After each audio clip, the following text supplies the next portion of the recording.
It's always nice to speak to aspiring economists. Do we have time for one more question? Hey, I don't have anywhere to be. All right, anyone have a question? Come on, guys, the Secretary of Treasury is right next to us.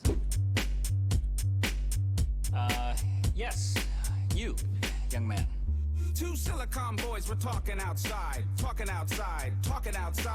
Okay, and so what is your question? Two silicon boys were talking outside. Yeah, I heard you the first time.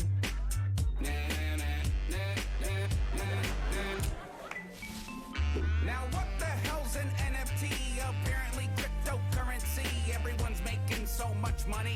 Can you please explain what's an NFT? I said, what the hell's an NFT? It's like real life Monopoly. Everyone is doing it like Gronkowski. Can you please help me make an NFT? Son, I didn't understand a word you just said. Hey, thanks. That is not a compliment. I disagree. I actually see what you're saying, young man. We are aware of NFTs, and they Excuse are me. currently... I can break it down for you. I'm sorry, are you Morpheus from the Matrix film series? No, but I do have pills if you need some. Anyway, the thing about NFTs is... Non-fungible. It's a rhyme for eating Lunchables. I picture Colin Joseph's face. Very punchable. Digital images, Digimon doing scrimmages. Or I pick up a note with the Nintendo dictionary. With the pick and fat Jerry. I made it last night and now I got $3,000. And now I can buy me a gift for Peter Griffin crossing up all-star ballers who are taller. Look at these, if you please. Supreme Court Justice Chuck E. Cheese. Grandma driver and a Mini Cooper, Master Splinter. Amy Cooper, Chora, Adam Driver, having dinner. Hey, here's a Thanos that works for 24 million. It could be yours, and the prices go up and down, you see. So that explains an NFT. Okay, well, that was just a list of complete nonsense, but you're not totally wrong. Can anyone here expound on that a bit more eloquently? Anyone? What about you, man with the mop? Who, me? Well, I wasn't really paying attention, but if I had to explain NFTs, I'd probably say hey, here's the thing about NFTs. It's a non-fungible token, you see. Non-fungible means that it's unique. There can only be one like you and me. NFTs are insane. Built on a blockchain. A digital ledger of transactions. It records information on what's happening. When it's minted, you can sell it as art. And this concludes my rapping part. Wow, that's pretty much what I would have said, so thank you. You're welcome. I don't know if this is too forward, but I actually have tickets for UFC 260 if you guys want to come. Oh, yeah, no doubt.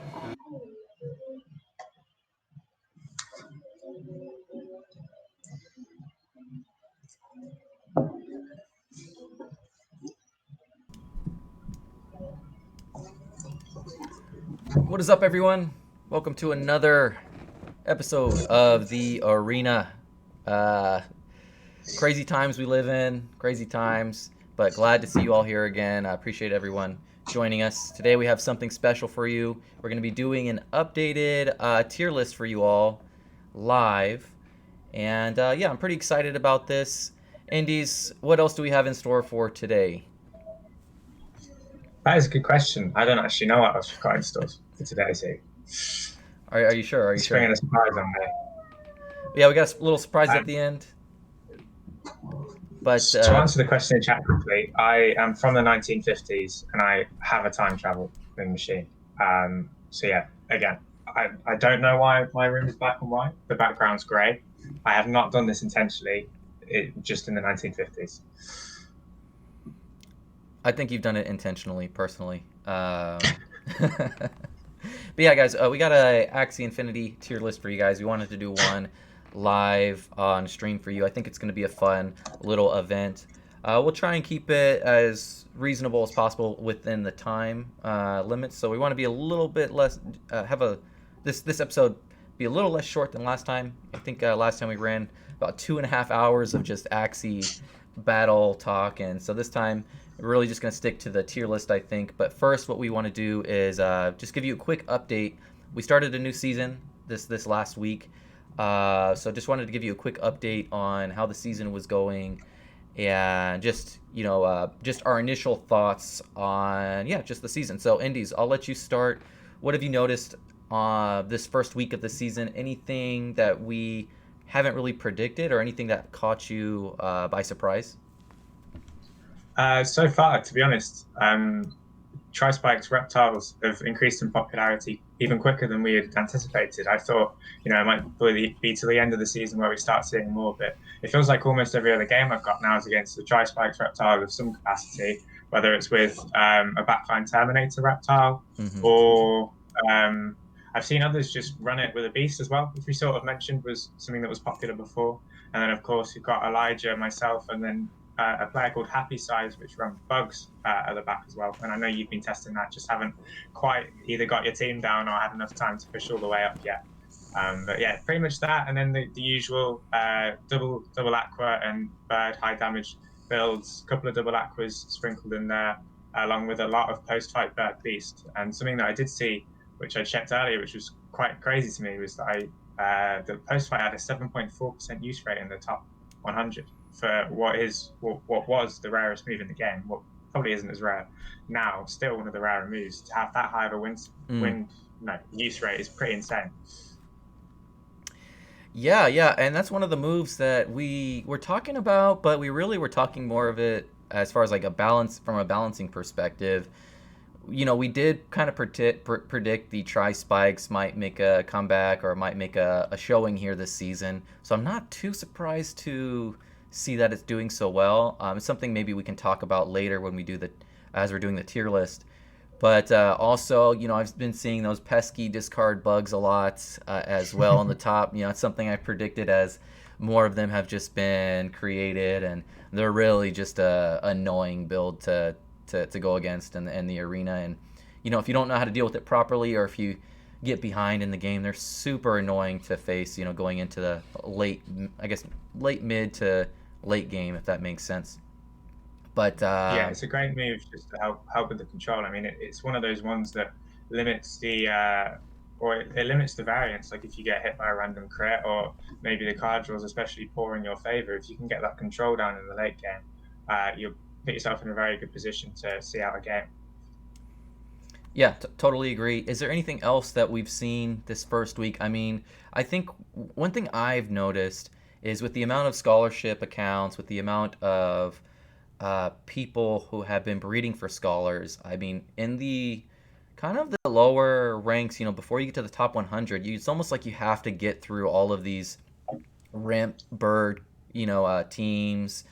That's the main thing I noticed as I was ranking up early this week, is that there's just so many more of these, I call them cookie cutter teams, where they're just ramp, it's just like these ramp bird, plant teams. It's kind of your traditional setup that we've seen since the beginning.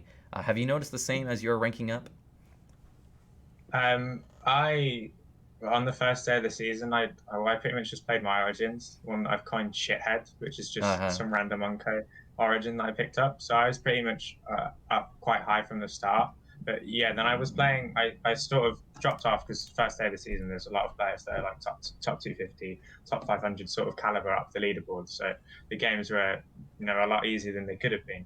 And as I got, 2-3 days into the season, Wednesday, Thursday sort of time, I definitely saw that it got considerably more difficult to play with really trolley teams, and I ended up having to switch to I think I pushed up initially with double aqua, and that of course helped a lot against the bird beast because it is just the go-to card counter for it. Yeah, I think it's one of those things that you just have to grind through, and they're pretty predictable as far as the way they play. But then once you hit the top 100. You really start getting into some really weird, unique setups that have, they're setups that have passed that meta, and you enter into a new level of gameplay, and that's what I noticed is, once you break through that wall, then you enter more of the top tier meta, the stuff that you see on Axie Zone at the very top, and that's where the kind of the game really starts, is once you break through that. I guess you can call the cookie cutter shit teams. And I mean, they're not terrible teams. It's just when everyone's running them, then you just inherently create teams to beat what everyone's running. And then, you enter almost a new meta when you get into the top 100. And yeah, that's something I've noticed. So really, Yeah, I mean, it feels like an entirely different game once you get up there into the top 100. Like everybody's got those setups that they've either, like they're either good, like high quality, sort of the best of the best of the meta axes played by solid players, or players have got their own sort of defined style. Like you see a lot of the double yam teams that players have, where they've got their own go-to axes. Like take Hammer 89 for example, he's got a shrimp, eggshell, furball, chomp, which is like I believe it's one of one. I highly doubt there's another copy of that. Seems like an old like auto battles breed that somebody's gone with. And then he's just shoved it onto his double aqua team and double aqua, double yam team, and that's his thing. It's the same as Signos. He's got a shrimp, kestrel, thorns, chomp, backline reptile with any assortment of double aqua, double midline. Cannot speak today. Double yam front two axes, and again, it's that sort of little sort of unique trademark touch that they add to it that makes their team their own, and that's hard to replicate for the lower players because again, although we have developed a lot since the older seasons and builds have become more readily available for people on the marketplace, there's still that sort of layer of builds that are rarer, and you either have to you have to breed them yourself, or you have to look far and wide OTC to try and get them, or just be right place, right time when somebody lists up a really good build on the marketplace and you can snap it up for cheap. And that's pretty much where I get most of my axes from. It's either OTC or getting something cheap from the marketplace. It's never really one of the, more expensive bred for popular builds that are up there right now, which are fairly expensive. Yeah, AK was saying builds are more available for sure, but the highest tier are premium. And yeah, it's almost, and again, yeah, like Lady Ranvor has says, it's almost becomes like a chess in the top ranks where the premium builds aren't necessarily premium because everyone's running them, and then you get into the situation where you're just trying to counter the premium builds, and it really becomes this interesting dynamic more at the top. And a lot of times when I've entered the top 100, a lot of the best axes that I get are almost like floor axes sometimes, where you just identify a certain build that just totally destroys the top portion of the ladder. Yeah, and that's how Lunasi and me did well in that one season. He won, was he had a assortment of axes. They were floor axes, but albeit Ben's axes that he sold, so they're not really floor axes.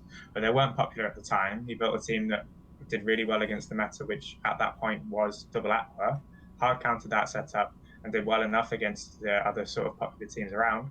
And then he just brought home the season win that season. And that's pretty much the way you can try to look to play into arena. If you are on a smaller budget, you've always got to look to snap those deals in the market and build a team that can fare. Well, at least you either have a team that gets you up into the top 100 or a team that fares well enough against Bird Beast to get you up there, and then against whatever you see in the top 100 as well.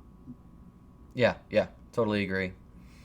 All right, yeah, I mean, I think that really covers the first week. Nothing too serious going on as far as like people just dominating the ladder. I mean, I've been watching Axie Zone, and there's a lot of teams that I think people are just trying out early on in the season.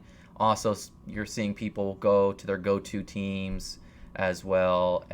One thing I have noticed, which is interesting, is, and I'm not sure if Axie Zone is, if the stats are right on Axie Zone, but if you look at the amount of games that have been played just in the first week, it is absolutely insane. It's like a carryover from last season.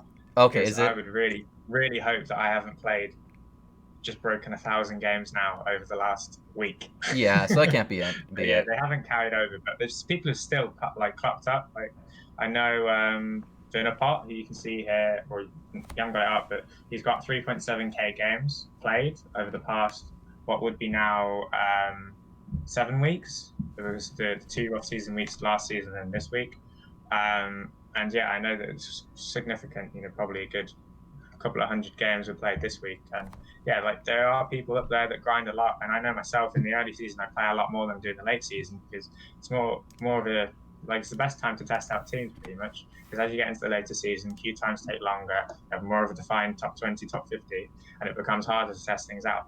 But in the early season, unlike the off season, the queue times are quick. You face some people that are still using their go-to builds, and you're able to get a test out against solid builds. But then you also get that mix and that variety where the player skill isn't necessarily all up to the top, so you can test it against lots of different things. Yep. Yeah, no, I agree. And, one thing I also noticed is people are starting to take Arena way, way more serious as far as, like, again, the volume of games, but again, they're not, the volume of games aren't correct for Axie as AK had mentioned here in the chat. But I have noticed an increase in volume of games. People are taking this super serious, spamming games, trying to get to the top. And rightfully so, because just the AXS rewards are just insane when you look at it. And for a lot of these people, I mean, that if you finish in the top, 3, top 10, that could be like a 3-month, 4-month salary for you at these levels of where AXS is at, like kind of price wise. So yeah, people are taking it super serious. They want their AXS, and there's a lot of money up for grabs, and that's something that really differentiates I think Axie Infinity right now from a lot of different games is this ladder. It's a fun thing to play, but when you look at it, you can make a crap ton of money if you finish in that top 10. So okay, so I think that covers it again for season, or for the first week, and we are going to transition into the tier list since we have a lot to cover. So let's go over here to the tier list. Very good, very good. One thing to note here about the tier list is, and I apologize, is these are going to be the old moves. I still haven't been able to export the new moves here as far as making them like little cards so I can move them around on the tier list. So what we're going to do is just don't look at the stats of these cards as we're explaining them. Just kind of take what we say for face value, but Indies is going to help us with the stats if people are confused. So I do apologize for that, but when we talk about them, we kind of know internally in our head what they actually do and what the stats actually are. So we're going to be giving you the right information, but just don't look at the stats here. And as we go through, we will explain the stats more in, I guess, more specifically.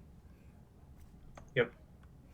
Okay, so first one we have up which is a fun one, is an anemone. And should we explain anemone as just a single card or as double anemone? What do you think? I think you should go double anemone because nobody's really going to use them on their own. Even though, of course, one is melee and one's ranged, I think there's not going to be any difference in their positioning here. Okay, yeah, we can keep in mind how well an enemy stacks, like just with one. But I think generally when you're looking at anemone from a high arena perspective, you're looking at it as double anemone. However, I have seen some interesting aqua builds at the top with just one anemone on one of the aquas. So you'll see like a sponge or like a teal shell. Generally it's a sponge and then one anemone. I have seen a couple builds like that. Nothing super high at the top, but just to keep in mind. Okay, so anemone, let's look at it as double anemone. What do you think here? What do you think about anemone, just the transition of where it used to be? So I guess, this is a good review as far as like being able to look at what it used to look like to now. But so obviously anemone has been buffed. Do you have the exact stats? Yeah, so it's 80 damage, 40 shield, and then it heals 100. 50 per part, so 100 if you've got two of them. Okay, so yeah, a quite big buff for double anemone. And where do you think this stacks here on the tier list? My first kind of impression on this is I think anemone is going to be A or B tier, but I'm not quite sure yet where to put it. I think either A or B. Yeah, so I would personally put it middle or low B. And that's coming from somebody that uses it a lot, because I still sort of believe that there's only really one build, at least available right now, that it's viable with, and that's as a front tank with a Lamb plus either Nemo if your team needs energy gain, or a Koi if you don't necessarily need that early game energy gain, and instead you can go for a bit of outplay against opposing aquas or bats. And I think that's the only real place where you can see anemone shine. And because of that, I wouldn't call it a very versatile card. It's one that's very reliant upon being built in correctly. Once built into a team correctly and well, it's a solid card, and it makes for a nice tank to round out the defensive classes of your team. Like the one that I go to as an example is Beast Reptile. Used to be run with a plant tank, and then it was very exposed against beast and bug damage. So you bring in the anemone tank, it helps round out and cover yourself against those beasts and bugs so that they don't get value for killing your tank, and then coming through onto your reptile as well. So yeah, I'd place B, maybe even going lower B, but definitely not into those C ranks. Okay, yeah, I think I agree. Rolling Boy, he thinks that Anemone is A tier. I think for now, I mean, based off of what you explained and what I've seen in Arena, I do think, Anemone with the right team could get into that, it could look like it's like an A tier build, but I think most of the time it's not versatile enough, I don't think, to put it in A tier. It's very team specific. And I think personally, I think it's more higher B tier rather than mid, but I am going to put it in B tier, I think. So we'll put both of these here in B tier. All right. So yeah, I think for an A tier card, it has to be something pretty solid here. Yeah, it has to be kind of more versatile. And again, like, you could get into situations where Anemone just looks like just a... And that's the thing with Anemone, and I think that's why we have to put it in B tier, is because you get into situations where it actually looks like a C tier card sometimes, but then you get into situations where it's like a high A tier card. So I think you have to just meet it in the middle and put it in B. Yeah, for sure. Okay, so Antenna. So Antenna is actually nerfed the stats, right? So it's like 80-50, right? Or is it 80-60? Just down to 80-60, yeah. So it was a very slight little change, but it does make quite a big difference to Antenna, because before the change, it was getting quite fairly easy to rely on Antenna as not only sort of your win condition with the energy steals, but also one of your main forms or go-tos for damage as well. Because that 90 damage, it stacks up, especially against plant tanks when you're getting those bonuses, and even more so if you're getting the benefits from bug purity bonus as well. It was getting to be a very strong card in its own right, and it's a solid sort of bruiser move. You've got the shield, you've got the damage as well. So I still think it's a very rounded move, and it's one of those that you have to build in really with two other anemone axes. Without it, it's a bit too card draw dependent. And I think the real issue with Antenna is building it into a team that's rounded enough. So you're not too... I see a lot of people use it with like a plant and then double bug, and that works well enough, sure, against matchups where you're not facing too many, like a double aqua, let's say. Maybe you're against a beast reptile and a plant, because then you can really abuse those RPS. But for me, I'd really like to see people use more bug, aqua, and then plant Antenna teams. I think that's got a nice mix of rounded abilities. I know Quan has a team that's pretty rounded and solid with that, those sort of classes. And I think that's really where Antenna should sort of be looked to change into. It's not something that you want to just be specific of using one matchup. You want to have a rounded team, sort of like Vit used to have, where he had that backdoor Yam watering can tank, and then he had the two aquas. But the thing about his aquas were they had high, or one of them at the back had high bug damage, or it would be a bug at the back which had high bug damage, and then the midline aqua, of course, to fill that aqua part of the rock paper scissors. So for me, after that long-winded explanation, I'd probably put it in B tier. Yeah, that's where I'd place it. Yeah, I've noticed that. So I don't think you can put it in A tier, but I think if you have the right setup with Antenna, and I don't think anyone's really figured out the right setup with Antenna yet. I've messed around with it a little bit, and I agree. You really need a balanced team that's tanky, that does enough damage. And you really need specific moves that they're almost like the dynamic I was explaining last episode, where you just the Antenna itself is putting your opponent into a check position, because they're doomed if they attack in, they're doomed if they don't, right? So I think you have to find the right build where if they attack into you, you're fine. So maybe like an Antenna carrot on the front tank axie is something along those lines, where you can go Antenna carrot, where if they attack into you, you're fine. And if they don't, you're stealing energy either way. Same thing with like maybe antenna bone sail on the front. So I've been messing around with that, but at the same time, you need some axes that do enough damage to where if they're gonna just spam you with attacks, that you can do enough damage back. So it's really one of those. How do you say it? Like maybe it's like a tug of war type of thing where you really need the right team. So I think that's where Antenna stands with me. And I think if you have the right team, Antenna becomes an S tier card for me because it's just so hard to strategically play around it. But I think generally as a card, as an ability, I think you have to place it in B tier because it's very team specific, right? Yeah, and it's pretty similar to Anemone in that regard. Like you have to build it in well for it to be effective. And then one thing you touched on there that was, I think, particularly relevant is you have to have enough damage. You also have to have an effective deterrent, which stops the opponent from just attacking into you each turn to avoid the energy steal, which is what you were talking about, the catch-22, where you gain something from them attacking whilst also gaining something, which is the energy steal if they do choose to pass.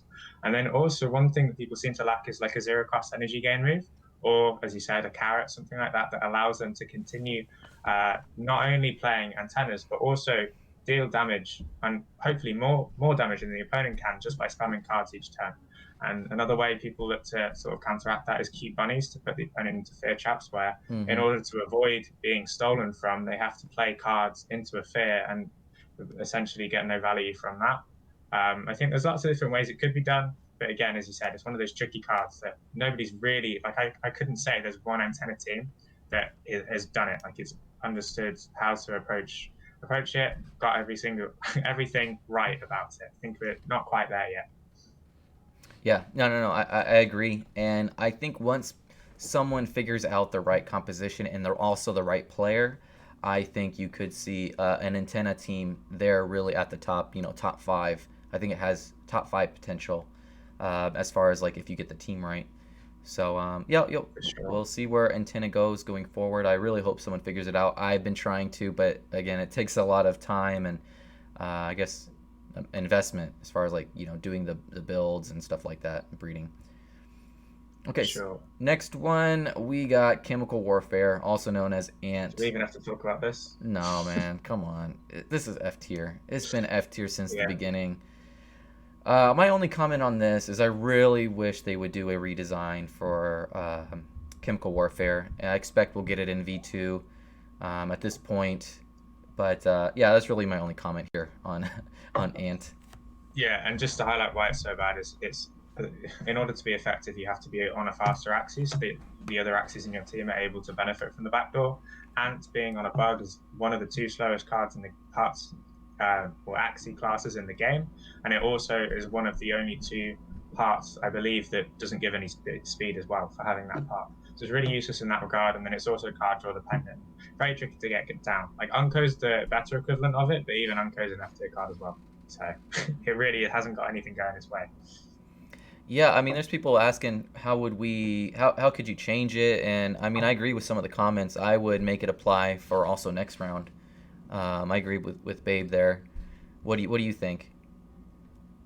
I guess it would be interesting. I still don't think I'd use it. For me, I'd make it into an aqua or a bird card, and then you'd have to change it in some way to make it. Like you'd have to almost have a secondary ability, which would be interesting.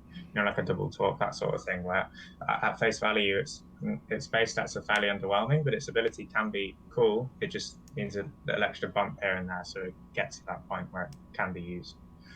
Yeah, I don't want to talk too much about chemical warfare. There's really nothing much to say. It's a terrible card. Don't use it.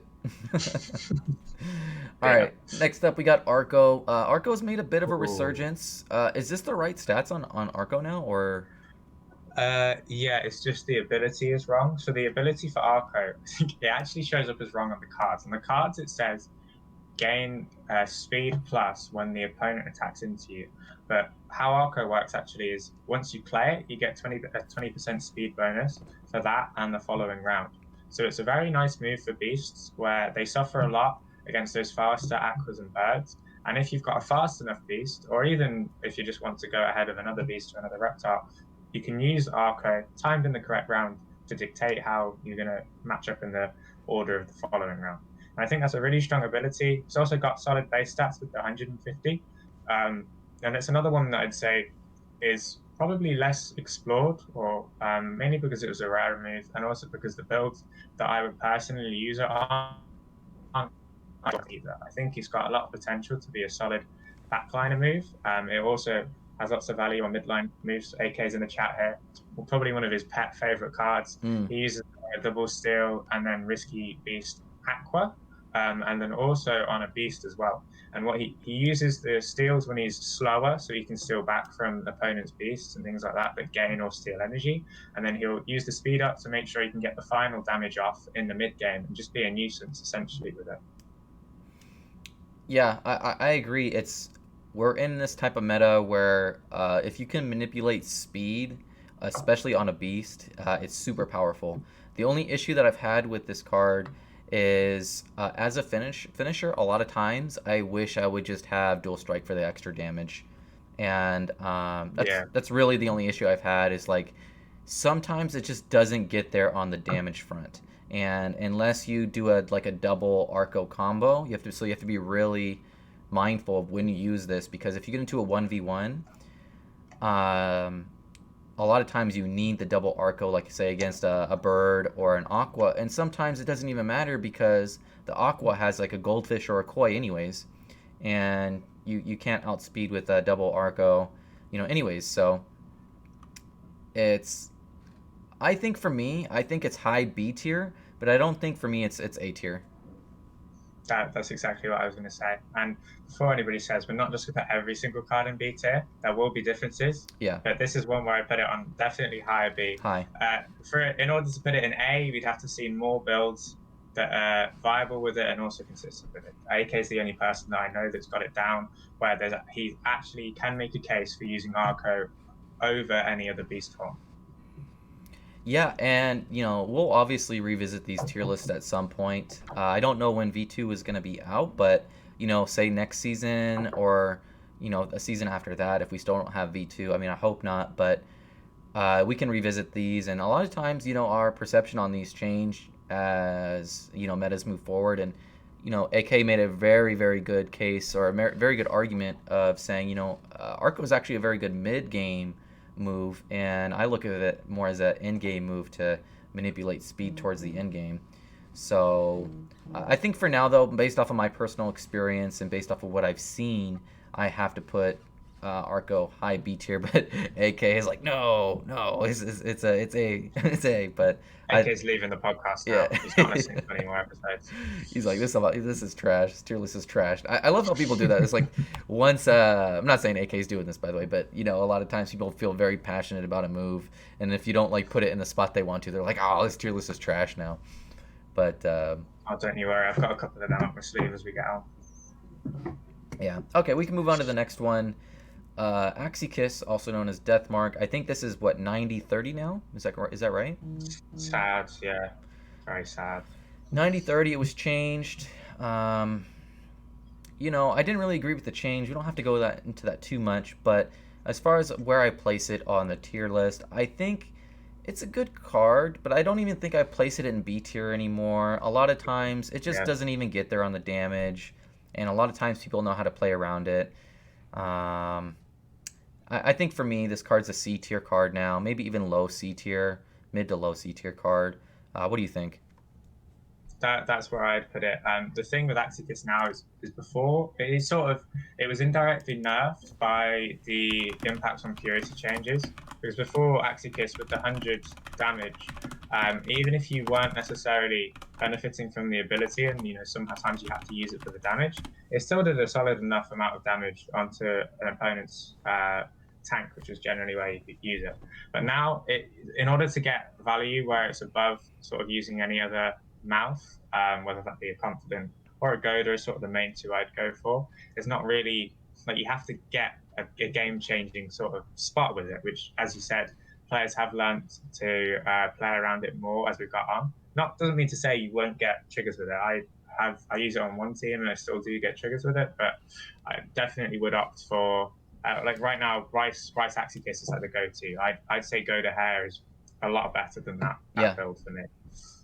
Yeah, for me, I mean, Goda just seems like the go-to mouth move right now, and also just confident. So I think Goda and confident are the go-to moves for me for mouth, and so you really have to make a case. When you're looking at high-level arena play, like why would you use Axie Kiss instead of Goda or confident? And for me, it's because you want to catch opponents off guard, or you want to manipulate the Axie Kiss in some way. And I think, the combo beast still work in that sense with the Jaguar Axie Kiss combo with a dual strike.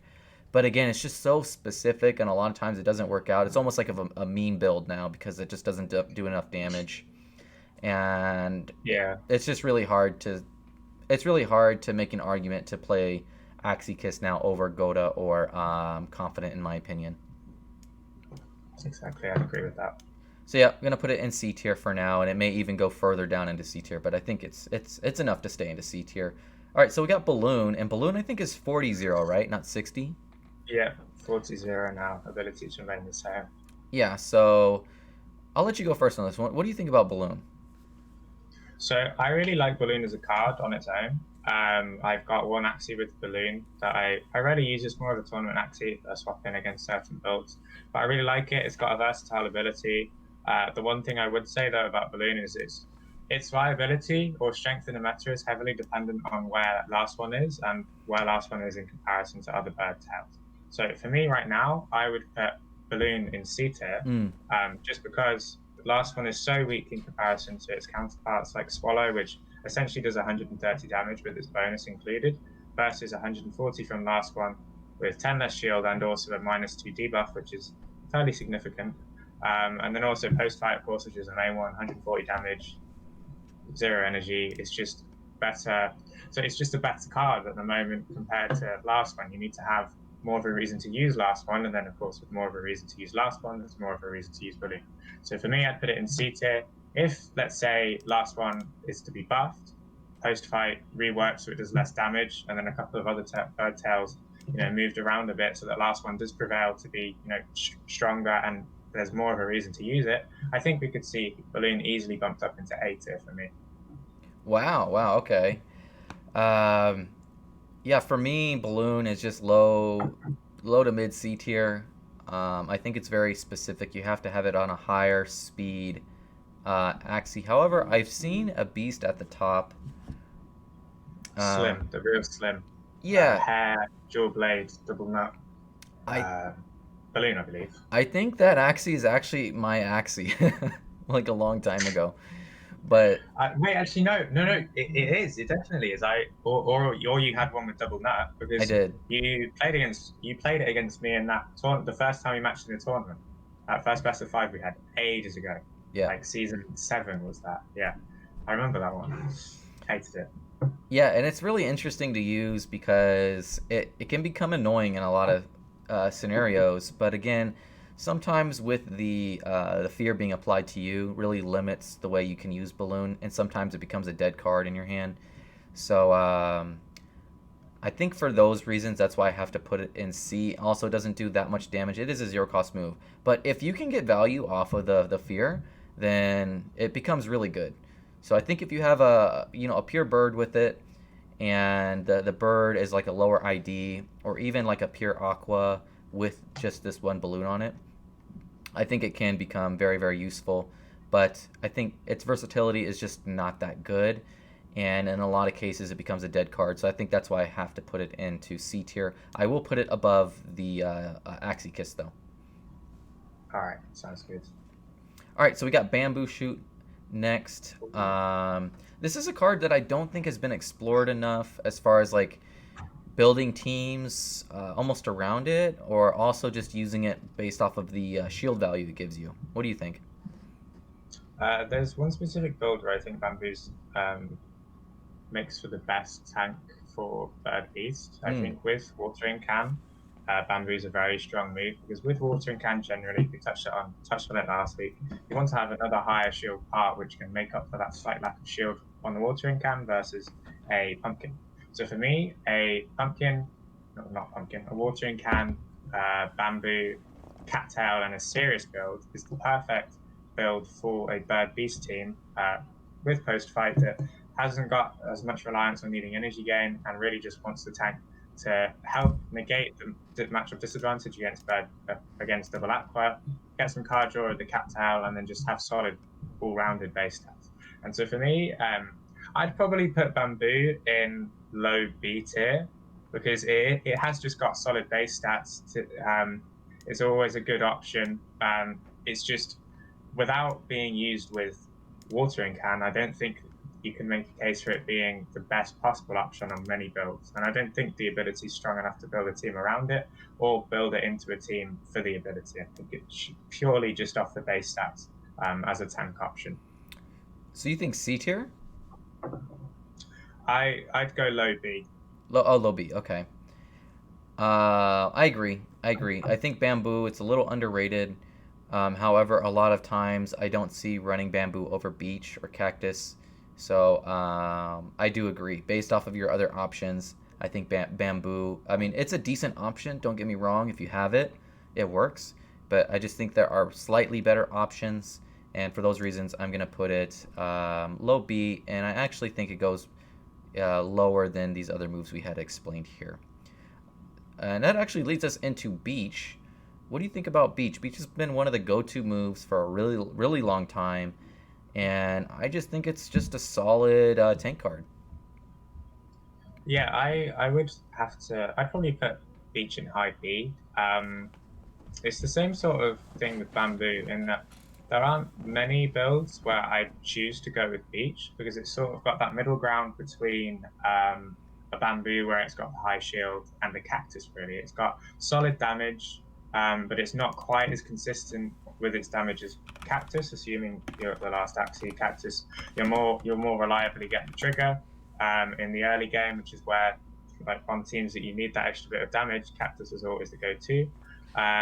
Beach is good with pretty much any build that has solid shield already, like just a rounded tank. Like a lot of people just have one tank with Bamboo, then like a Hot Butt or a Carrot, Pumpkin, Serious, and that's just their go-to tank across lots of builds. I know you did that for many seasons in the past as well. Mm-hmm. And yeah, that for me would be why I put it in a high B. I put it above these other cards we've got here because although it is a strong card, I wouldn't say there's many builds which I'd have it over a Cactus or let's say you're looking for energy gain, a Leaf Bug. Interesting. And that's right after AK said Leaf Bug tier D. He just changed it to B though. So he's probably just joking. No, I mean for me though, I really like Beach. I think Beach is a tier A card. I think it actually works a lot. I think it's a very versatile card that also works on other axes as well, not necessarily tank. You can slap I've this. actually got a Beach backliner, haven't I? Oops. Yeah. Yeah. It gives a good amount of shield, does a great amount of damage, and especially like, if you put it, I don't know, I feel like plant cards in general, they have really good stats and they counter a lot of different things. For instance, bird and aquas and that kind of thing. So you slap this, Beach card on maybe even, I'm just thinking off the top of my head, like, yeah, another aqua, or you could even put this like on a reptile, maybe even a bug in some cases. There's just a lot of weird stuff you can do with Beach, I think. And I honestly think for me, Beach is a low tier A card. But I think a lot of the plant horns are like tier A, just in general. Yeah, so I can agree. Low A. I think that's solid enough. Okay, we'll do low A here. Keep that in mind going forward. Biden's. So Biden's has an interesting history here with my tier list. So I'll be interested to see what Indes has predicted or what Indes thinks of Biden. So just for those who don't know and who haven't followed the tier list for me, Biden started like as a tier D, tier C card for me. At one point, I moved it all the way up to tier S at one point. Because I thought just the stats, the 0 cost 50 shield was just insane, and it being able to remove things like poison, especially back in the day where poison was really, really good. I thought that was enough to push it to tier S. But Biden's is actually pretty specific as far as like what you want this ability or you want this card to be on. And I still think it's a very, very good card, but I really want to hear what Indes thinks of it first. I would put it in high A. I think it's the second best zero cost after Kaku, but definitely better on some builds. I use it on a Koi Aqua as sort of instead of Kaku, because Kaku is weak against Kestrel Chomp axes, so the Biden's comes in as one that you can't disable the zero cost, so you can still play around it. As you said, its base stat's just very good. It's got a very solid ability, and having a card of plant part isn't awful either. 3 shield, 3 health, solid.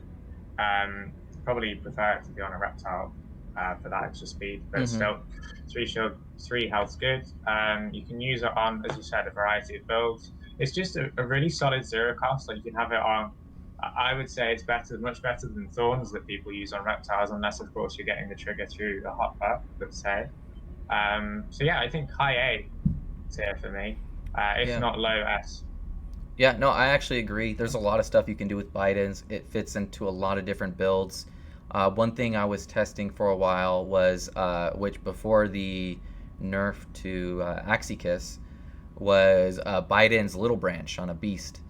And it actually yeah, I forgot. It actually seemed pretty insane. And then, so what you do, and this was before, it was actually a pretty broken build, and I was really sad when it got nerfed because the Beast I had was Biden's Little Branch Rice Axikiss. Yeah, that was a cool one. So yeah, the zero cost would be an activator for the Rice as well, but also as an activator for the crit on Little Branch. And so I think there's really some experimentation to do with Biden's Little Branch. Even if you want to do a Biden's Little Branch like plant, I think that would be something cool to do. Like a maybe front plant tank that you plan on being more aggressive with, or maybe even like a midline plant as well. So I definitely agree. I'm gonna put Biden's high A. I think there's a ton of stuff you can do with it. And I would even bump it into low S, because you just mentioned the beasts. I forgot that I actually have a line of Biden's beasts. I say a line. I've got a couple of very good ones that I've been looking to breed when we get onto Ronin. And yeah, I think Biden's on a beast is so solid, because not only can you clear the poisons and you can clear the debuffs like the slows and certain things like that, but you can also, it's just the high shield. The high shield is so helpful in many situations where you want to cripple the beast. And as it's free as well, it allows you to prepare for that in the mid game and hold on to those cards. And that's even past just looking at it as a zero cost activator, as one of the aspects of your old beast that you used to use with as well. So I honestly wouldn't be opposed to putting it low S. yeah, and now that I'm talking about it, I'm probably going to try and breed more Biden's builds with Little Branch, especially with the crit change. I mean, crits now, they're a lot less common. And I think, if you can get, because that's 25% crit. We'll get to Little Branch later, but you stack that on a high morale, Axie, that's quite a bit of crit chance there. So, yeah, I think that there's a lot to explore there with the Bidens, especially it being an activator for some like cards like Rice and Sirius and things like that. So it fits in a lot, very well with a lot of different builds. AK saying double nut, dual blade Bidens is godly. Where to branch? Yeah. Okay. Yeah, well, I think that's enough for Bidens. Very, very good card here. You don't see it as much as I think you should, but there's just a ton of stuff you can do with Bidens, so maybe we'll see more Bidens going forward, but definitely a very, very good ability / card. All right, next one we have up is Tadpole. Oh, man. Just poor Tadpole, man. I've really have been wanting a buff on Tadpole for a long time. It just doesn't seem to be getting there. I've always said I thought it was slightly underrated, but it just doesn't seem to be doing anything. And every time I test it, it just seems very underwhelming. And to me right now, there's really nothing I can say other than it's D tier, and it's very, yeah. And then the Jinx nowadays with the nerf chain, or the nerf to crit, is just not as useful as it used to be before too. So it's almost like a nerf there. So Yeah, very indirect specific. nerf base stats are just math. There's not one build that you'd use it over anything else, and then it's even worse than Navaga, which is another part that you're not going to use on any build over another part as well. So honestly, low D if not F for me. Ooh, I wow. don't think I'd ever use Tadpole unless it was buffed. I think it would have to be buffed to 110-40, if not 120, for us to see it actually be used. Like, let's say a Winghorn build, if it was 120 damage, and you could always get some value out of having the damage, but then also the Jinx may come in handy against beasts if you're trying to turn off an Axikiss when they go into a lot of stam, or just to get rid of the popular Rimp combo. Yeah, I'm gonna agree with you. I was originally gonna put it in D, but I think it goes in F. If you want to put it in high F, you know, if that matters, but it's gonna go in a high F. Yeah. Poor Tadpole. All right. Next up, we have Pigeon Post, also known as Blackmail. This has since been. Is this the right stats on it now? 120-10? 120-30. Oh, are you? Is it? I thought it was nerfed back to 120-10. On the card, it's wrong. Oh, it shows no. 120-10. So is it wrong on in the actual Might even game? be wrong. I think it's wrong in game, but correct on the marketplace, if I remember correctly. That's terrible because I made a decision to sell a Axie because I was trying to determine whether or not the stats were incorrect, and I always figured the stats in game are always correct and the ones on the marketplace are sometimes wrong. So I actually sold like a Winghorn Axie No. based off of that information because I thought it was 10 shield. Oh, that sucks. All right. Yeah. Well, at least Cupid's better on Winghorn anyway. Okay. What do you think about this this card here? I would put it in low A tier. I think it plays into the best bird combination, arguably the best bird combination in the game with Egg Post. It's also a viable move on many other builds that are yet to be explored. I think it will be in the future a great reptile part, because of course on the best, most rounded reptiles, you're always looking to have an aqua or a bird part to negate the matchup disadvantage against beasts and bugs. And then with the ability of being able to send off debuffs, that's so strong against yams that are aiming to backdoor you and tick you out. But then also just a lot of the other debuffs we see, like slows, certain things like that. Let's say you're slowed for one round against a Terminator reptile or a Terminator bug. You're slower than them, they apply a lagging again, and you can send it back onto them, and then you're faster than them in the following round, which could even be game-changing in the 1v1. So, yeah, I'd even put it mid A tier, if not higher, but definitely not getting into S yet, because we haven't seen those theory builds explored enough for me. Yeah, I'm gonna keep it below Beach for me. I think I just really have a soft spot for Beach. I think it's just a really good. I think it's just a really good card. So I'm gonna put it below Beach. But as we put more cards here in the A tier, I think it will go more towards mid A tier. But I do think I agree with what you said. It's just a solid move, and there's a ton of stuff you can do with it. And it's one of the better moves as well. The better bird backs. Yep. All right, Scale Dart. So this is an interesting one to talk about because there's been a ton of nerfs to Aquabacks, right? And there's also been talks of, people wanting Goldfish nerfed and things like that, nerfed more. I've been seeing people use Scale Dart just for the damage. I mean, it does also draw a card for Axies in the Last Stand, but that's not really its primary use. It's like the most meme ability in the game, I think. Right, yeah. I mean, it's cool if you get it off and you do need to, basically use one energy to get something out of Last Stand. I mean, it's always like, wow, I get to use the full, maximum value off of my blue one, but people are using it for damage. And one thing that is important to remember is they're also using it to have one ranged part on the build, which is why I personally use it on a Puppy build to That's a have good point. that extra ability to get out of Gravelant traps. Yeah. Because that's something that's fairly popular in tournaments, especially if looking to counter like a double aqua setup. Lots of people have sort of their staple plant or reptile Gravelant backbinders, and that's where Blue Moon comes in handy.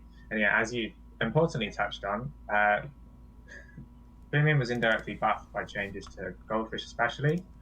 So for me, it puts it in a solid if not high B tier move. Because just the base stats are good. The ability is shit, but it's a ranged part, which I think is the most significant part of it. It being ranged gives it a nice little bit of roundedness. Yeah, that's actually a really good point you made about it being ranged. So, for those who don't know, some of the builds for like a backline aqua would be like a koi goldfish, risky fish, like Stroll Star, something along those lines. People are starting to mess around with different builds, but generally that's what we would see before. And so the point that Indies was making is that because Gravel Ant would just lock you out and you would only be able to use Shoal Star, with Blue Moon with the Scale Dart here, you would have 2 range cards. So you basically can never be fully locked out of, basically cards to use on your Koi Axie in the back, your finisher. So that's a really good point, and actually something I haven't even thought of. So good information there. I think I'm gonna put it below. I'm gonna put it mid below. Should it go below an enemy or above an enemy? I'd go above an enemy, below our Okay, I'll do that then. So yeah, I think. And just to mention again, it's another one that you can use on a reptile or a plant to just have that higher damage. Aqua part, although the ability is useless, so something like post fight, Pigeon Post would definitely be the better alternative. Yeah. Okay. Next up, we got Bumpy, also known as Overgrown Keratin. You think sad? Okay. I actually think it's an underrated card. Why do you think it's sad? F. Well, AK says F. Maybe underrated from extremely shit to slightly less shit. It's just, it doesn't have enough damage to justify using it. The ability is cool if you can get enough shield up to get the value out of it, but for me personally, it's too inconsistent to use on a front liner. Perhaps you could use it in mid, but even then, again, the damage is really lacking. I think it has a place on backliners if it were to be buffed to, let's say, 90-30. I'm not sure if the recover 20 per turn needs buffing, because that already is still a solid ability. I just think the damage needs to be upped a bit. And it's the same sort of thing with Gecko before, where Gecko had 80 damage. So even if the ability was and still is very strong, you couldn't justify using it over other tail parts because it wasn't consistent enough if the opponent was to pass. And that's really where I think Bumpy is right now. The damage isn't enough to justify. And then also, Horns and Reptiles are so strong. You've got Kestrel, which is arguably one of the best horns for a reptile to round it out. Then you've also got Incisor, which is just, it's got the base stats, and it's also got a very, very useful ability. So for me, Bumpy is in the same spot as Tadpole, the high F. You think high F? Yep. If not low D. That's be my spot. I don't think it's going any higher. That's interesting to hear, because I think it's actually like a mid to low C card. Because what I think about here with Bumpy is I do agree, but I think it could be a decent frontline tank card, and also I think it's a really solid mid-line like wall, like for like a wall axie. So what you would do is you would probably put it on a reptile, and you would go like something like wall gecko, and like maybe tri-spikes, and then you would use the Bumpy, and then just the combo with the Bumpy and the wall gecko, I think would just negate a ton of damage. Yeah, the issue is really there if they do choose to pass. I think the one build that I would say you could make an argument for at least being semi-viable would be a Bumpy Bone Sail with a zero-cost chump. I've seen Quan and RC try and test Nemo chumps as midliners. They're pretty cool. Again, they just lack damage, but they do set up nicely for a 1v1. They just got a rounded moveset, but there's no sort of extra threat like with the tri-spikes, as you mentioned. So, yeah, again, Bumpy, I think you're always going to take a Cerastus, an Incisor, a Scaly Spear, or a Kestrel or some other sort of horn from a different class. So low D would really be the highest I could put it in. I guess we could compromise and go middle D. Okay. I really don't see it chucking up into C. I think we'll do that. I think we'll go D here. And when you think about it, to really get a good amount of value out of Bumpy, you need to basically get attacked into 4 times or more and live. So Yeah. I guess that's one thing to keep in mind. So I think I agree with that. We'll keep it, I think, middle D to low D as we go forward. Yeah, I think that's fine. All right, next up we got bug noise, also known as buzz buzz. So I think it's still the same 140, right? Yeah. For me, I think buzz buzz is okay. I don't think it's like the worst card in the world, but you just don't.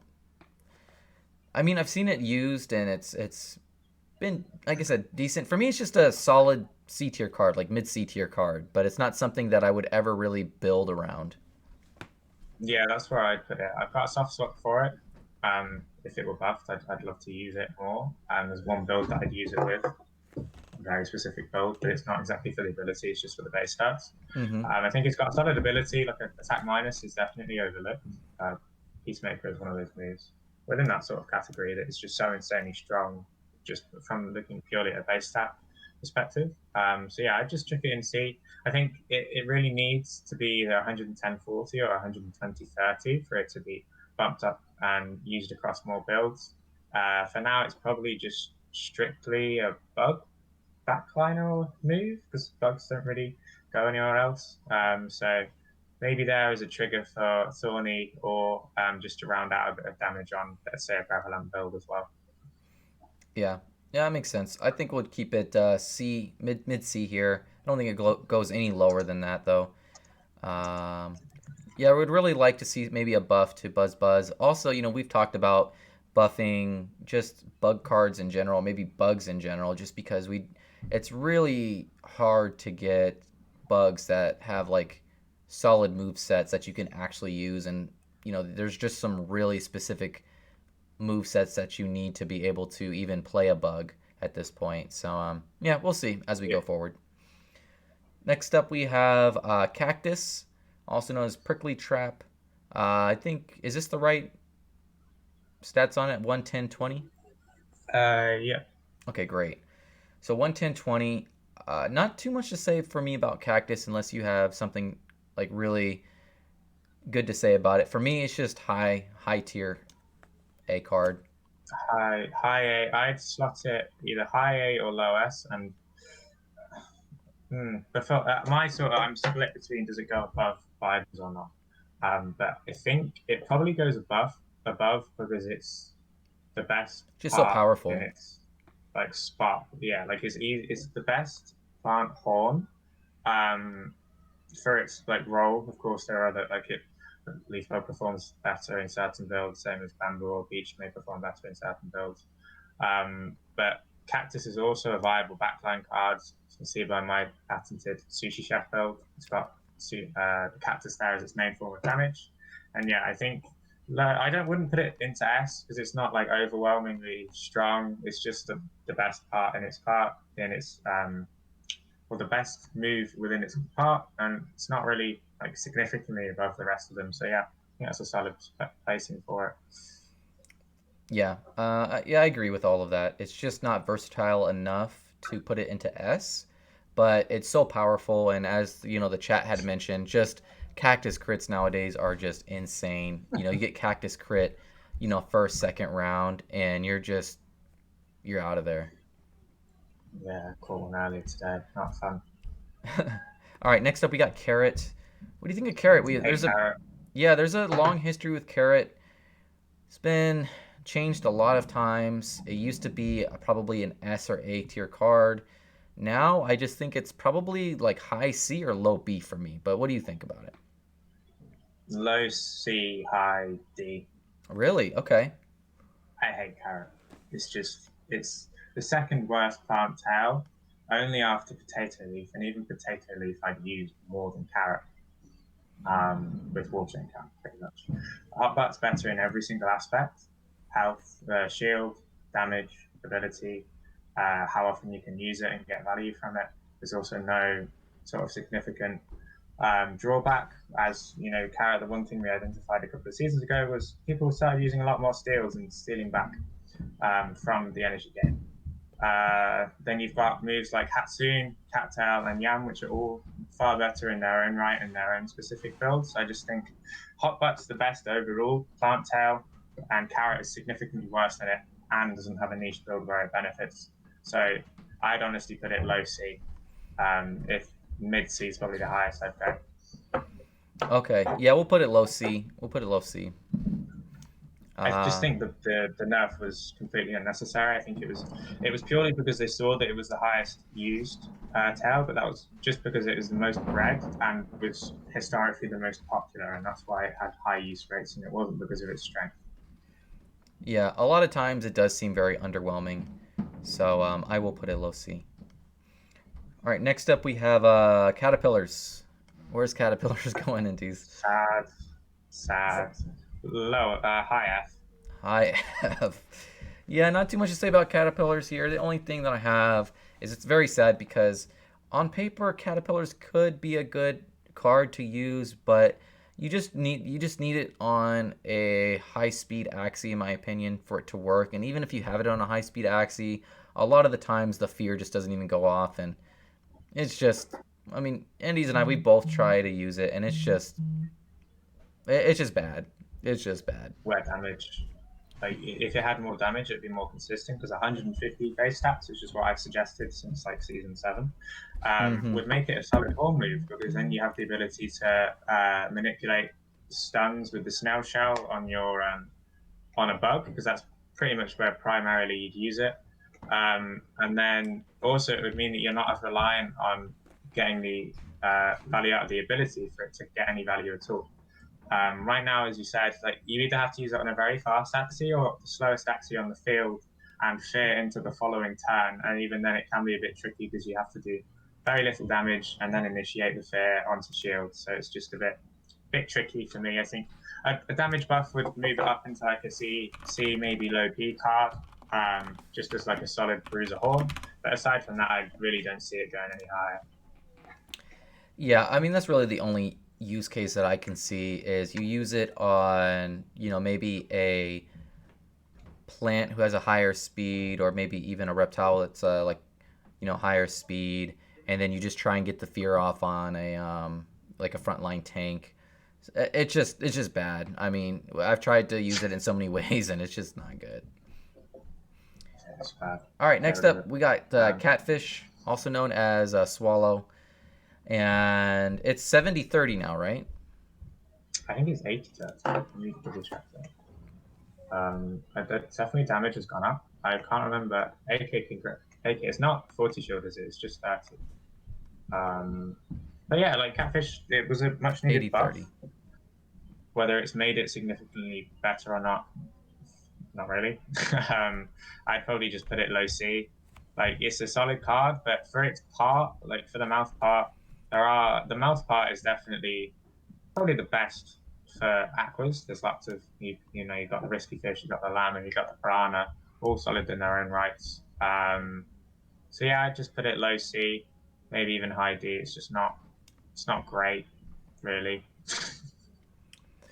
Yeah, I will say I have seen it used like on some weird midline aquas, even some weird front aqua tanks that are just like almost like pure aquas. But what you do is you go Catfish and you go like a teal shell, also like Catfish sponge, that kind of thing I've seen, and it's been, I mean, I've lost to it before. Can't say that. Yeah, I have. I've lost to that combo, like a Catfish, teal shell, Catfish, sponge. I think it's for me, I think it's low C tier. I don't think it's bad enough to put into D, especially after the change, because when you do get value off of it, it's pretty nice. And sometimes, if you survive long enough to be able to attack into like a midline beast with it, you just gain a ton. That's disgusting. Yeah. Yeah, more often than not, it gains value when the opponent makes a mistake. Yeah, I think that's a good point. It's difficult, really, to outplay much unless, as you said, you have high shield. But then, the more shield parts you have on an axie, the higher risk there is of the opponent passing, or you getting into positions where you don't gain value out of those parts. So, yeah, low C, I think, is a good spot for it. Okay. Next up, we have Cattail. All right. Cattail. You say you love Cattail or you don't? Yeah, love it. Yeah, I agree. Cattail for me, I mean, a lot of times when I look at cattail, I just want to put it in S, but then I have to think about, you know, it's very specific to maybe some tanks. You know, you don't really want to have cattail on, your beast or your bugs or something like that, which I actually was playing around with, putting it on a like a midline beast or a bug. But I think it's pretty specific. You want it on like a reptile or like a plant, of course. And for me, Cattail is probably a high to mid tier A card. Yeah, I'd go mid A. It's definitely the best for negating the sort of reliance on card draw for card draw dependent teams. Also has that zero cost trigger with serious, solid base stats, very helpful ability. Like card draw is just an inherently overlooked sort of ability to have, especially on Cattail where it's one that's zero energy investment. So there's no sort of harm if the opponent does choose to pass or doesn't attack into it, and you can get your little Cattail serious combo off. And yeah, I think that's pretty much it with Cattail. It's a solid move. Yep, I agree. All right, next up, Cerastes. Cerastes is one of those that we saw. So it's 80-60 now, right? I believe so. Yeah. Yeah, because I think it was at one point. I think it was 100, like way back, and so it's been slowly Yeah. nerfed. I remember I saw one of those old. I can't remember what they called. The old like Friday Axie tournaments Chief used to run ages ago, and I saw Cerastus in there. It's just absolutely massive. So yeah, I think it's definitely experienced nerfs. But the problem with Cerastus here is that I think at one point in time when it received its like slight nerf, it was too strong. Like the ability was consistent, the base stats were massive, the ability was solid. But now it's sort of at a point where it's just been. I think 85 would have been a good spot for it. Or even right now with the buffs of like the significant buff of Incisor, and then also the introduction of other parts like Kestrel into being sort of viable and popular horns for the reptiles. It has just been indirectly nerfed and then directly nerfed as well with a slight change. So I can't see it going any higher than low C, because you really need to get that trigger in order for it to be like to get value above what you would get versus an incisor or a scaly spit. Yeah, I agree. It used to be, started off probably A, and it's just slowly kind of gone down as it's been changed. And I think it's good, obviously when you can get it off. But again, you run into that situation. It's like, well, I would rather just have Incisor or something else as on the horn rather than this, because a lot of other horns are just more versatile. So yeah, I think for me, I don't think it goes. I think it goes above Swallow, below Carrot. So it's right here. Yeah, I think that's fair. Yeah. All right. Next up, we got Clamshell. Oh, did you want to? Do you have any other? Oh, love Clam Slash. Okay. Just gonna say, Clamshell is one of my favorites. Okay. Yeah. Like, why? Because I remember at one point you were not a fan of it, and so why has that changed? I think I didn't have enough of an appreciation of the value of shield on aquas, especially in the mid game for Brickwall. Over time, I've sort of transitioned into. Well, I always liked big shield moves, but I didn't really have a spot for sort of brickwally but still solid damage parts. I thought they were just sort of, like an awkward middle ground between a teal shell or a sponge versus like an Aranda or a shoal star, let's say. But for me, Clamshell has a very useful ability, solid base stats. The ability triggers often, and it's sort of people look at it and scoff at it because they say, oh, well, why would you want an attack plus against an Axie you already do well against? But this is another one of those ones where it can be used on different classes, like on a reptile or even a plant. It gets a lot of value where you're lacking against those beasts and bugs. So for me, I'd put it in mid B. I don't think it goes. I think it slots in above the double anemone combo, but not above the Arco and the Scale Dart, because I think Babylonia is just slightly better overall. Like it's a bit more rounded, and that's a similar sort of role that it plays, that bruise and reply move. Okay, yeah, I think I agree with that. I mean, you can debate whether it goes above an anemone or below, but I think generally that's fine, and I agree with that. And I mean, yeah, I mean we've seen this in tournaments, like you had mentioned, you can put it on different builds, different classes. You've seen Nate's build with his beast with clamshell, which is pretty powerful. Yeah, that one's Um, cool. but I think didn't it two shot you or AK or something? You did like a Oh clamshell. fuck me! what, Don't even what was start. Don't even what start. happened? It crit me with. He played 2 clamshells onto my beast, and I caught it. I knew he was going to do it, and I caught it with Axie Kiss, and I was going to get a double kill on his plant. This was a matchup where I was literally the only way I won was making this play. I was going to get a double kill on his plant, Uh-huh. then get Axie Kiss trigger and kill his beast, and get to the 1v1 against the reptile. This was the final set of a tournament. It was Axie G against YGG. It was the first game, I believe, of that set.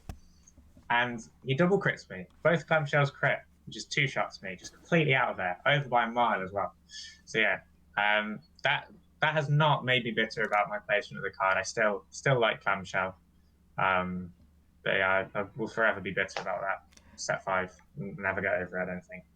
Yeah, I mean, when you're attacking with clamshell on a beast or a bug, you just get a ton of value, and I think that's something to keep in mind. It's just it does decent damage, has good amount of shield, and when you do get the attack on a beast or bug, or even a mech in some cases now, um, you just get a ton of value off of it.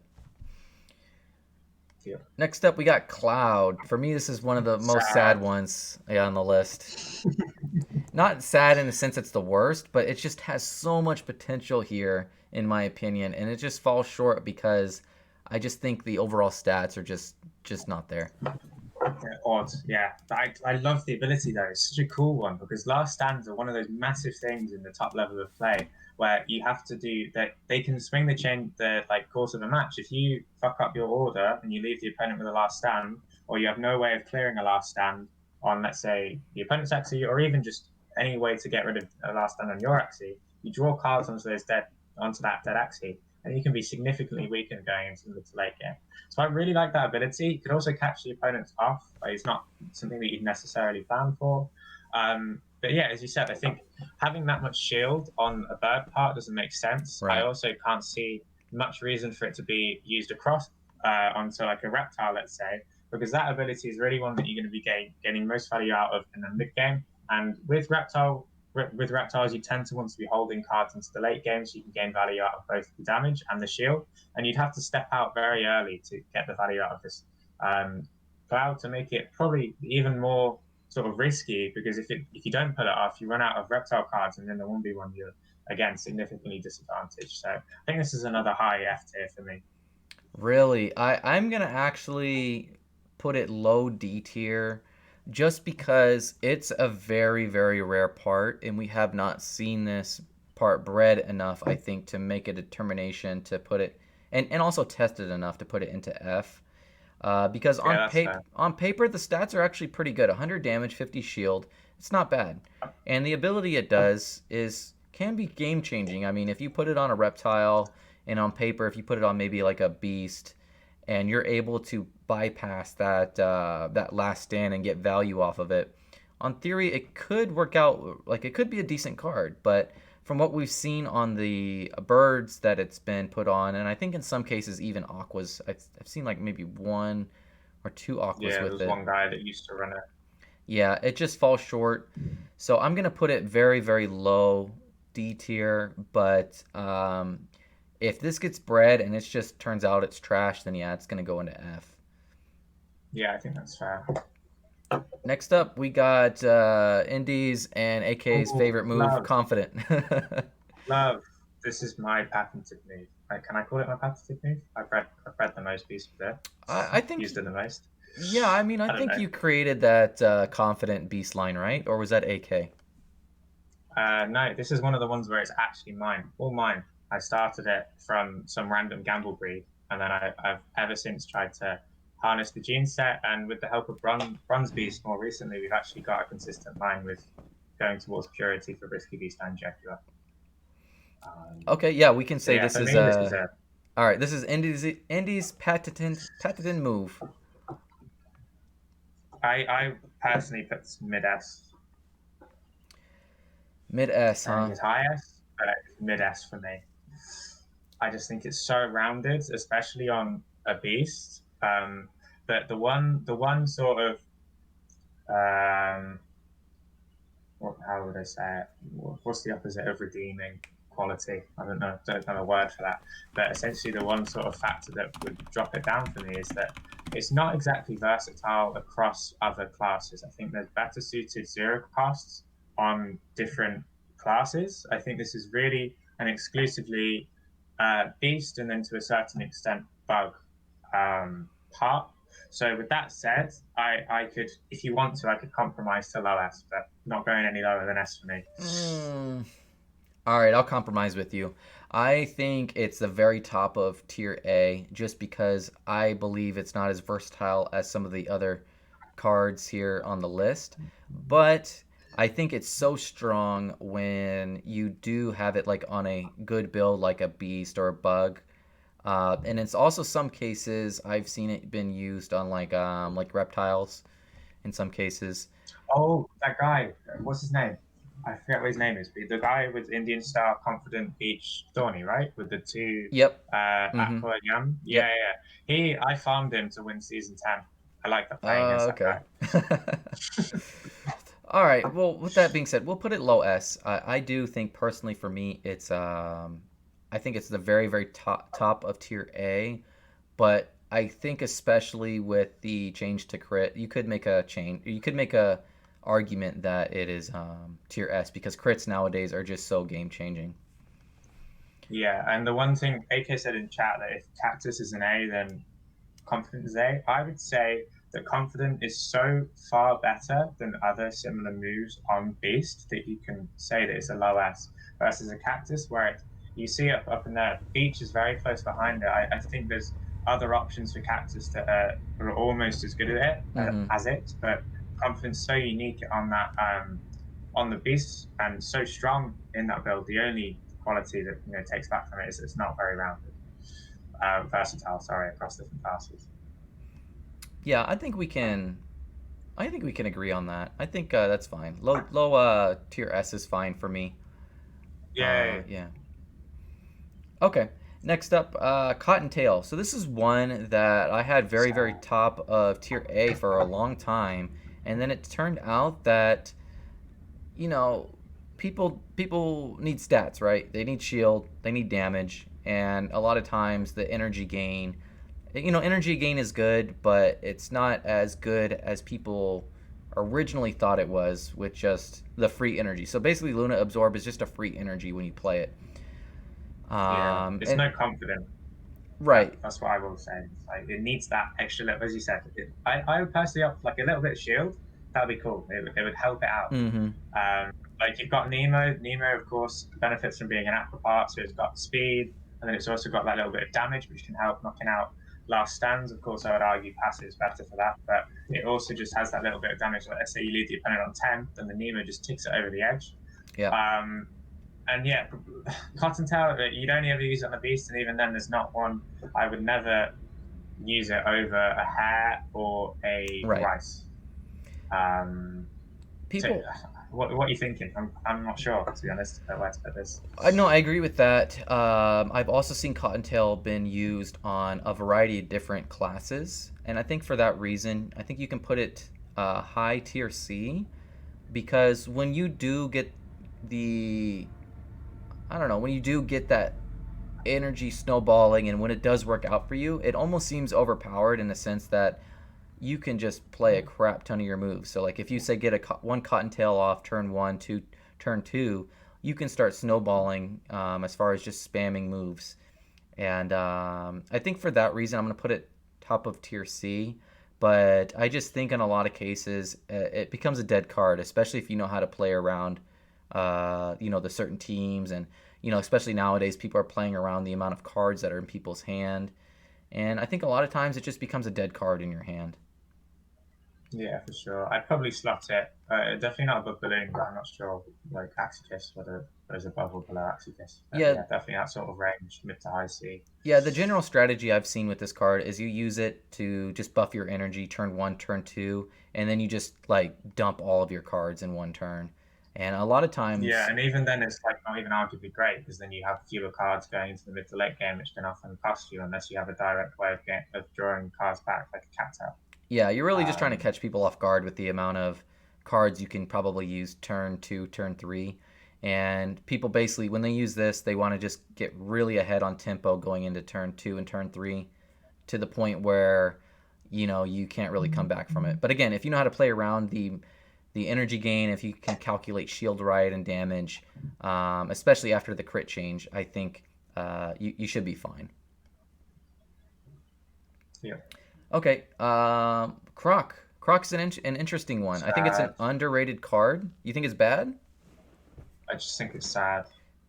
Why is it sad? I think it's a mid to low C card in a lot of different situations. I know AK probably has a soft spot for AK's not Croc. gonna like that. AK's leaving the chat as we speak. I don't think we can speak anymore about Croc. Yeah, I Not know very that's happy. one that he used to use a lot, especially back in the day. Has a couple patented Croc builds. It's coined the saddest is the one that he has, or sadist, I don't know how you pronounce that. It's Hmm. got Croc, Fish Snack, Cuckoo, and Chomp. And it was pretty much just served to drag people into Blood Moon and then just be miserable and not take any damage whatsoever. And just Yeah, keep stunning them. And he loved it. yeah. I don't know. What do you think about Croc? I just think I don't think it's been tested enough on enough builds. It's pretty rare part, but it just seems like a finisher Axie card for me, and in a lot of cases, it just doesn't do enough damage, and so it just almost Yeah. seems like you're holding it the whole game to get into like a 1v1 scenario or like maybe even a 1v2 scenario. I Um, think this is one of like the unique spots where you can argue that you're not actually looking at other back parts that you could potentially, well, you are to an extent, but it's more so looking at other cards that can have the same sort of ability. And Incisor is just so much more rounded if you're looking for that slow to add to your Axie. The mhm. only case I could sort of say it's viable is, I guess, with a Croc, then Cuckoo has the activator on Horn, Chomp, and then +1. But even then, I don't see that being any better than like any other reptile build we have at the moment.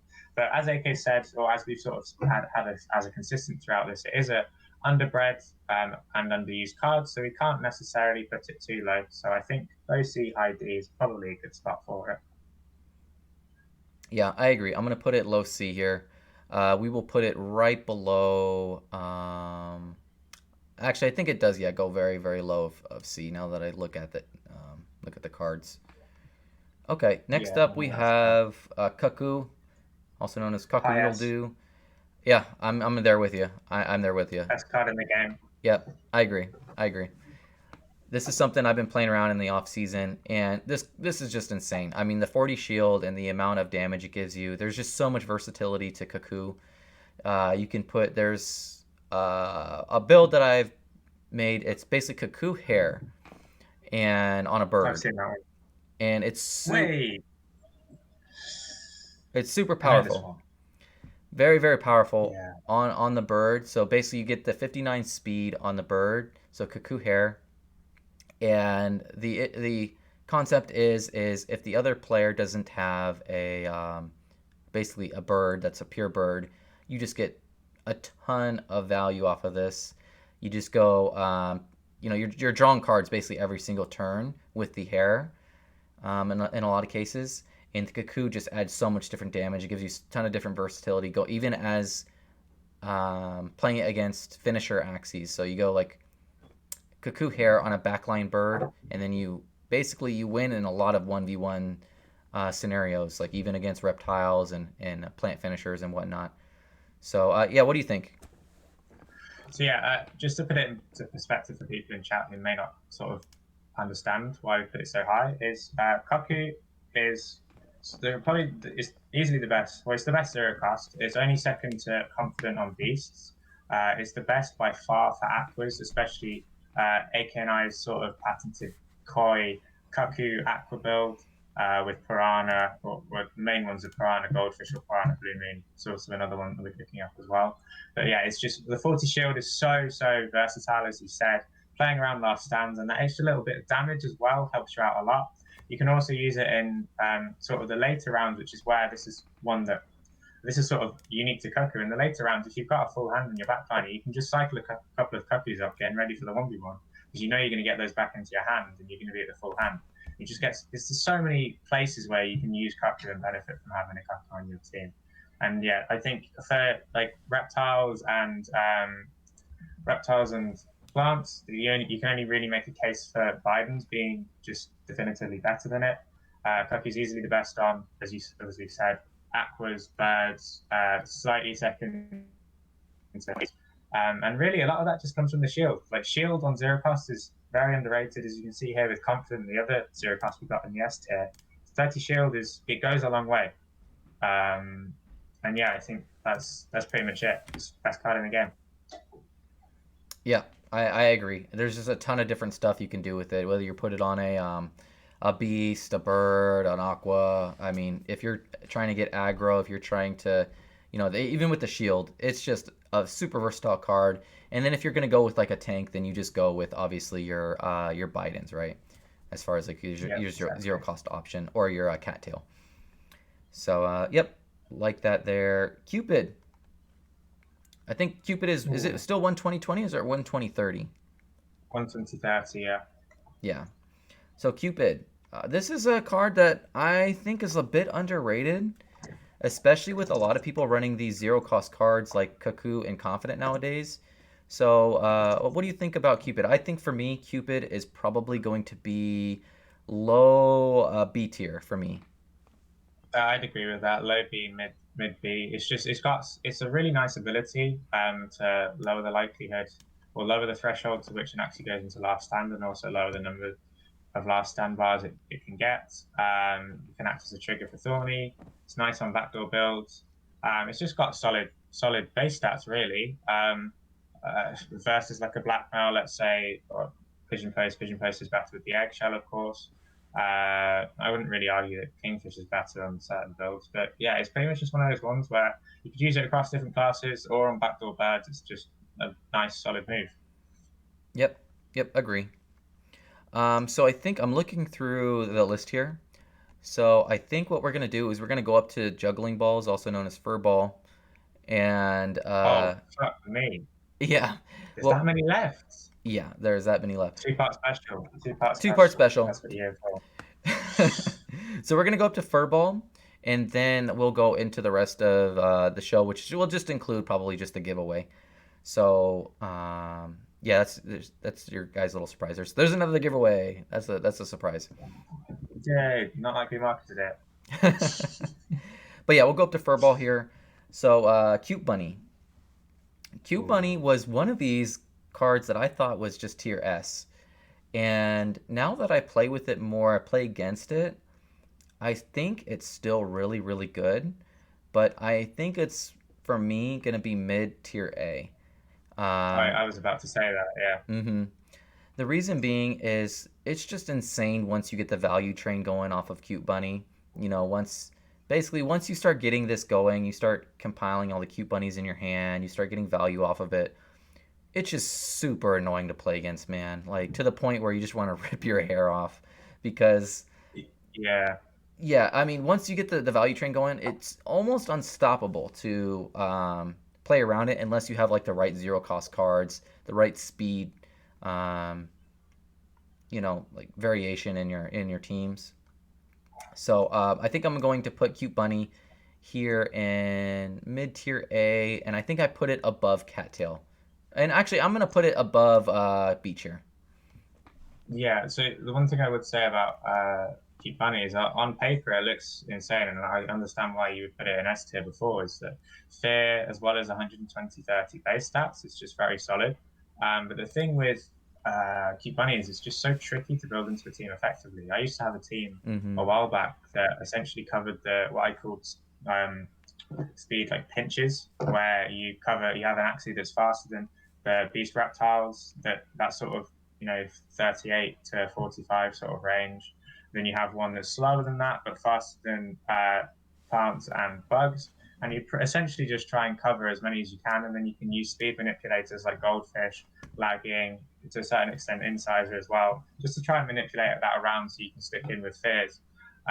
The problem with that is that it's so specifically built to get value out of the cute bunny that just against like high speed teams, but also just like a generally solid setups, it doesn't get as much value. But again, it's one of those ones that I think similar to Antenna.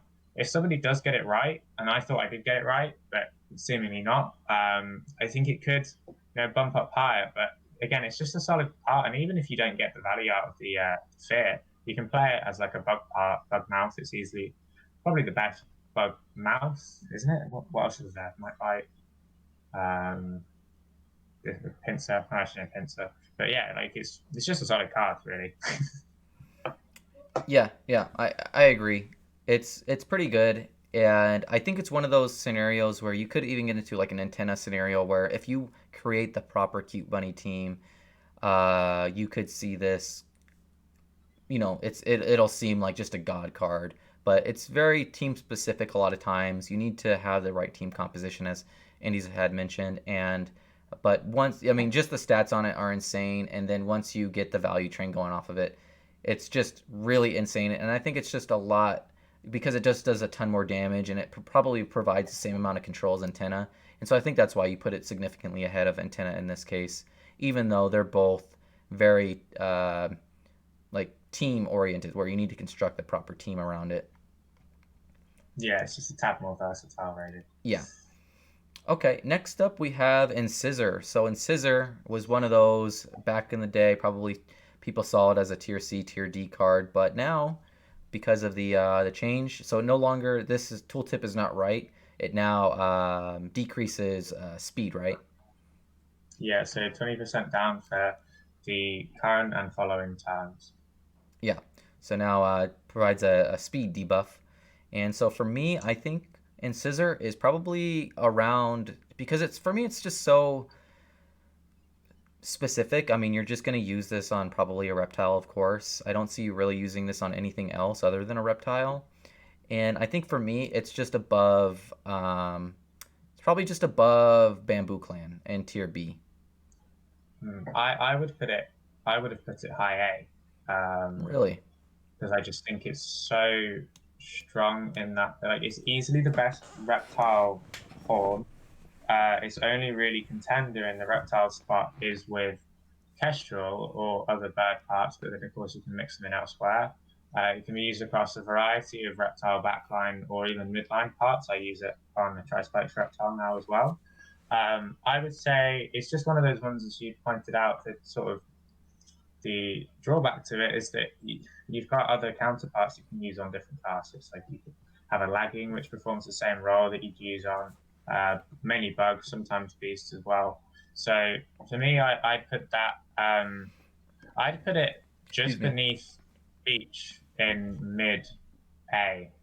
That'd be right, but I don't think it. I think it's definitely A somewhere. Whether like where you put it, I'm not too fussed about. But I think it's definitely an A card. Yeah. Now that I look at the other cards here, I think it will go at the very bottom of A. I think my argument here is that it's just very specific to probably reptiles, and but I do on reptiles it is pretty versatile, as like you can put it on a Trispikes reptile, you can put it on a chomp reptile, like a chomp combo finisher reptile. So I think it's versatile in that sense. And now that I think about it, I think I will put it at the bottom of A. Sounds good. And one thing I'm gonna do. What's that? I was just gonna say the last sort of run of moves we've got there is shit. Boring. Yeah. What I'm gonna do though, because we were talking about it before stream, I do want to talk about Trispikes. So. Why Trispikes? Right here. So this is different now. It's not 80-50, right? Isn't it like 100 or? I think it is just 80-50 still. Oh, okay. For some reason, I thought it was 100. Okay, so yeah, tri spikes. We'll go into tri spikes now that we've talked about and scissor and some of the combos with that. But with tri spikes here, we're starting to see like a really big change in the meta where people are starting to use these midline tri spike reptiles, kind of how we talked about last episode, where we were starting to see people really try and get value off of essentially just kind of turtling in the mid game and then just doing tri spike combos in the late game to force inefficient game or card play. What do you think about tri spikes?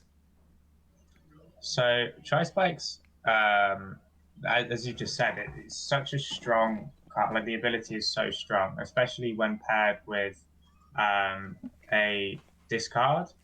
Because then, as you just said, like the sort of common, I say common, that what I would call the most optimal way of playing it is, as you said, holding cards, getting value out of the defense and the offense in the mid game, and also trying to force your opponent into spots where they either have to give up a tank or they have to give up an axie behind it, and you follow up with attacks from a slower axie to ensure you're going to get the finish if they like leave a tank alive, let's say.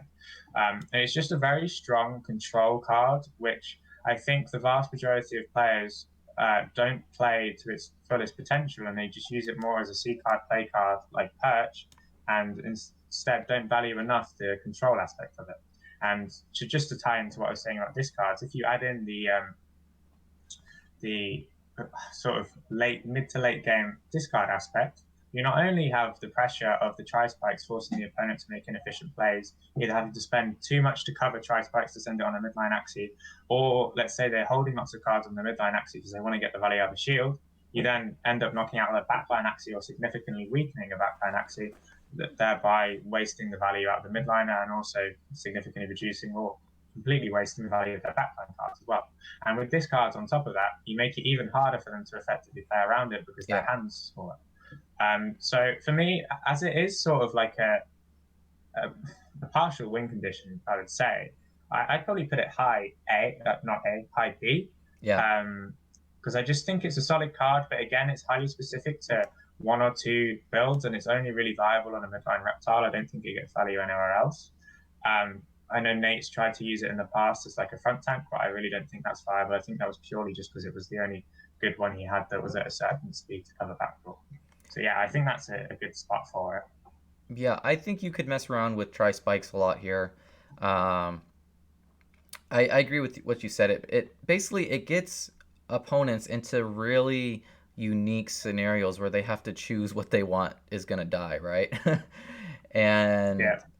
A lot of times you will see opponents misplay into tri spikes, and you just get like 10 times more value out of it than you should have. But if they don't, if they do, it's like you die if you do, you die if you don't. And so a lot of times you put them into a situation where there's just an axie's going to die next turn, and even the next turn after that, you're going to put them in a sticky situation if you've been managing and controlling the pace of the game correct. So I think definitely for now it goes into top of the B tier. However, I think there's a possibility for it to move up into A tier. Yeah, for sure. That's right. But double talk. Hate double talk. Low D. Don't even want to talk about it. Yeah. So sad. I was really rooting for double talk combos. There was a time where I was seeing, this was back when birds were really popular, but people were using like double talk last one combos when the last one was really powerful. That was so stupid. I remember that. Yeah. And I do think it does have its potential, but with the current state of the game, it just doesn't quite get there. And I'm gonna have to put it. I'm gonna put it above Bumpy in the D tier, just because I do think there's some potential here, but I just haven't been seeing. It won't go. All right, it's not gonna go. So it's just gonna go below Bumpy here. But I think I think it just needs a damage buff for it to be more viable, like 80, because then you really force your opponent into spots where Yeah. they have to be worried about it at a higher amount of health that you've got. Because really, the value is going to be those spots where it's similar to Tri Spikes, not in the ability, but you put your opponent into catch 22 spots where they're forced to concede an Axie and therefore waste the cards on it. And that's really where you'll see the strength. But for me, as it tends to be sort of more of a backline move, Chump is just better in every other aspect apart from it requires a few more cards to get the ability off. But it has that same sort of thing. It's that same sort of like close out. You can't defend this Axie because I'm going to attack beneath you.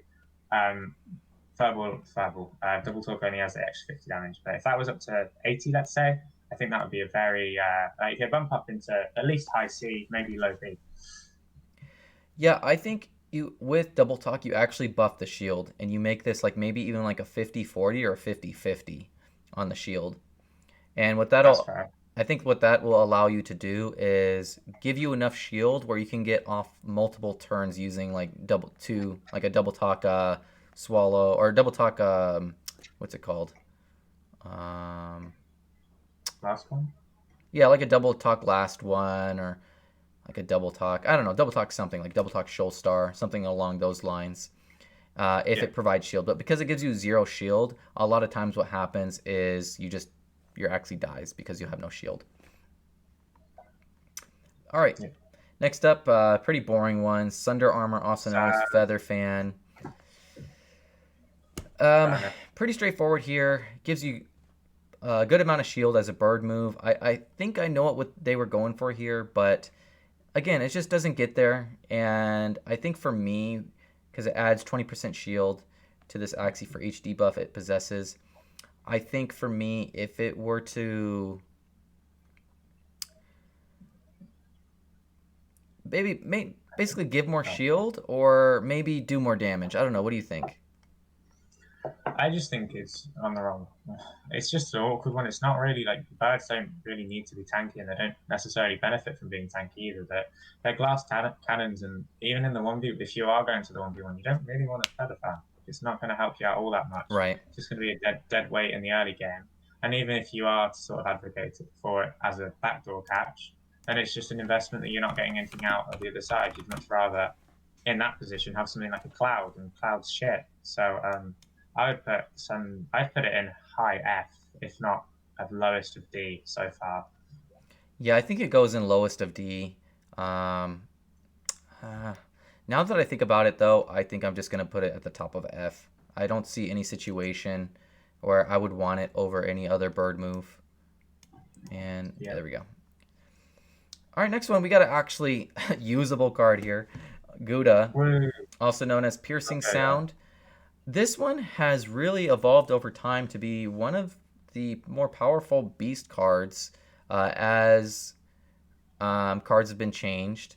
And I do think it was at one point 100 damage, or maybe it was 90. Jesus Christ. But it may have been, because Rice was like 100 at some point. Sirius was 80. You never know. Yeah, and so now what is it still 80-40? Yeah, 80-40. Okay, good. So yeah, 80-40 here. And for me, I think Gouda goes probably it's probably a mid-tier A card for me. Yeah, mid or high A. It's just it's better than Rice in a fair few situations. And then just based off the base stats alone, as we sort of mentioned earlier, you'd much rather have a Gouda Hair versus like a Rice Nutcracker being like the closest counterpart there. And yeah, like the ability to just destroy an energy is very helpful, especially against slower Axies that have got the ability to steal back from you. Which is something that happens quite a lot because people use Sirius a lot, is that you can just leave a trailing energy and then steal back when the opponent uses a Rice steal on you. And that's where Gouda overcomes that. And it's also just got solid shield. That 40 shield is very underrated in the mid game for a beast. Yep. You can often brick wall and survive or be forced into a last stand, and then paired with something else like a Risky Beast or a Jaguar, you can make good use out of that last stand. So yeah, I think it's solid mid A. Can't really go wrong with the Gouda. Yeah, I mean, I'm seeing AK in the chat. You could make an argument to put it higher in the A tier.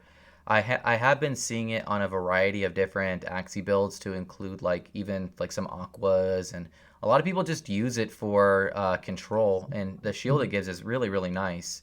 So I mean I've seen some teams where they just go Gouda like at least on two Axies, like the tank Axie and then also the midline Axie, and they just use it to control energy. And you get into scenarios where you have to attack into them, and if you don't, then they just destroy your energy. And it's almost like a serious predicament, but with serious you have to play it with another card. With Gouda you can just play it, and it does Yeah, a good and that's amount of another big strength of it. yeah, and it just does a good amount of damage, gives a good amount of shield, and you control the tempo of the game with it. However, when you're going into like basically if you're going to compare it with other damage dealing cards like beast damage dealing cards, it falls behind.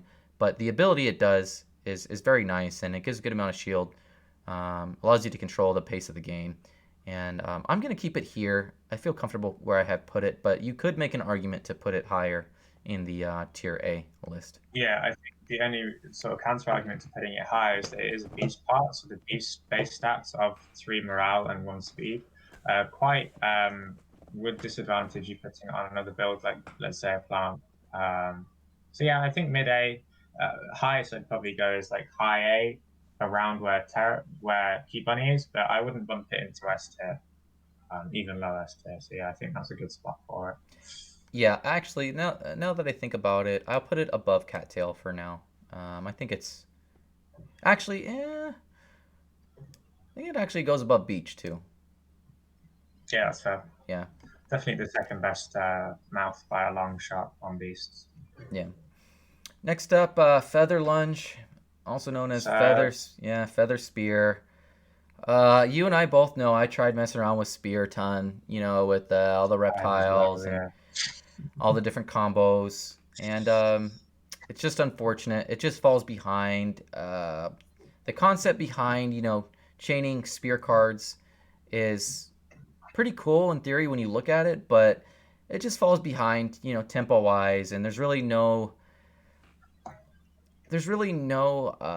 strategy behind using the spear cards, because all it does is it just increases the amount of damage that it does as you use more spear cards. So basically you get 120% damage when chained with another spear card, also known as lunge card. And that's really all it does, and then it has decent stats. So yeah, the problem with it is that in order to chain across to get more damage, you then waste, pretty much every single situation, you waste the shield of the other chained card. Yep. And that's really what you choose to go with a card like this for, is the shield. And that's why I think, I don't know if you mentioned the number, I kind of zoned out a bit. I think D, I'd probably put it above Cloud, but beneath Double Talk. I don't think it goes any higher. I think it goes above Bumpy. No, I mean, I've tested it out. It's not terrible in a lot of different cases, but it just falls behind on the bigger scope of all these cards, right? It's like you could create a team around it, but you're going to be putting yourself, I think, at a disadvantage based off of the other cards that you would have available to you. But it's still a usable card, still a usable combo. And I do think it's better in most cases when you're using it, like if you do have a spear team, than Bumpy. So I think I will put it above Bumpy. Yeah, that's fair. All right, next up we got Fish Snack. Good old Fish Snack here. What do you think? I think Fish Snack's a really good bug move. It's got a nice synergy with Snail Shell that allows you to manipulate when you get the stun, which is sort of the common double stun, which is what it's called, because unless you time, like pretty much in order to get around that, you need to have a part that's not of the Aqua or Bird class to weaken the shield, and use your Aqua or Bird to kill the shield, catch it with a 0 cost, and then follow up with another Axie, and you can draw the stun with both of the stuns on the same move, so it doesn't sort of go for 2 times, it's only the one. That's pretty much the same way, that like the best way to get around it. But then you've got that added mind game elements. You might go lower with the shield, everything like that. I just think it's a solid card, really good base stats, good for bugs, good for aquas, not really birds. Can be used on tanks if you're really going for like a hard counter sort of thing. Yeah. I'd probably put it mid to high B. I don't think it goes any higher because it is like, although it's versatile, it is one of those cards that sort of just sits in your hand, so you can't really use it in the early to mid game. So yeah, I think mid high B would be a good spot for it. Yeah, I agree. This used to be one of those cards where it was a tier S card because it would trigger more than once per round. They've since changed that. God, I fucking hated that card. Yeah, absolutely broken. Basically, you had to essentially run like a beast backliner or like a reptile backliner, because if you ran any type of like bird or aqua, there was no possible way you could win. So Yeah, and the best part was I advocated for a change for that for like 2 or 3 seasons, and people a lot of the time they just said I was biased because I used Beast Bird, and very few people agreed with the change. yeah. And now, like, imagine if we changed it back to indefinite stun now, the amount of people that would use it, that would just be, Yeah. Sutan back would pretty much just be dead in the water straight away. Yeah, it's still a really good solid card. I mean, the stats on it, 90 shield, 60 damage. I mean, 90 shield is nothing to laugh at nowadays. And a lot of times Yeah. I overlook this 90 shield when I'm playing against it because, especially when you're going up against other bugs, I've seen it on some plants, I've also seen it on some beasts too. You really don't, like, on bugs and beasts, 90 shield is a ton of shield to play into. So I think it's a solid card, and I think for me, it's going to go below the double anemone here. But I think that's fair. yeah, it'll go above bug signal, and so I think it'll go kind of here in the middle. All right, last but not least, we have the fur ball, also known as juggling balls. Used to be basically unusable. Now it has 35 damage, and what's the shield on it? Is it 20 shield? I believe is it 40 or is it 30? I can't imagine it would be 40. But let me check quickly. Somebody in the chat, AK probably knows. I think it's 30, but it may also be 40. I can't remember. I think it's 30 though, because I played against Ham this morning and he had 30 shield. Yeah, AK said 30 shield. So yeah, 35, 30. Just solid.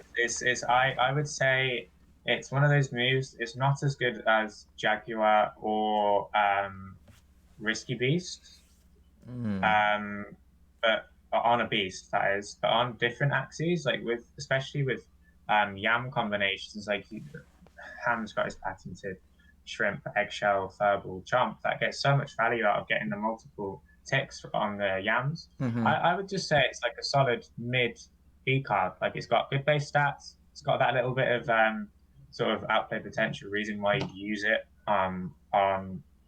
across classes. But I don't think you'd ever make a case for using Furball on a beast over a Jaguar or a Risky Beast. I actually like Furball better than Jaguar. The one reason why I would say I wouldn't use it is purely, well, the main reason is the last stands. I played one, and so much of the beast like value at the top level, like the outplay potential, is when you can brick ball in that mid game, either force a last stand and get the value out of your last stand bars as your attacks, or when you're on lower shield. And having the furball there and each of the individual hits knocking out one of your last stand bars is just so painful. Yeah.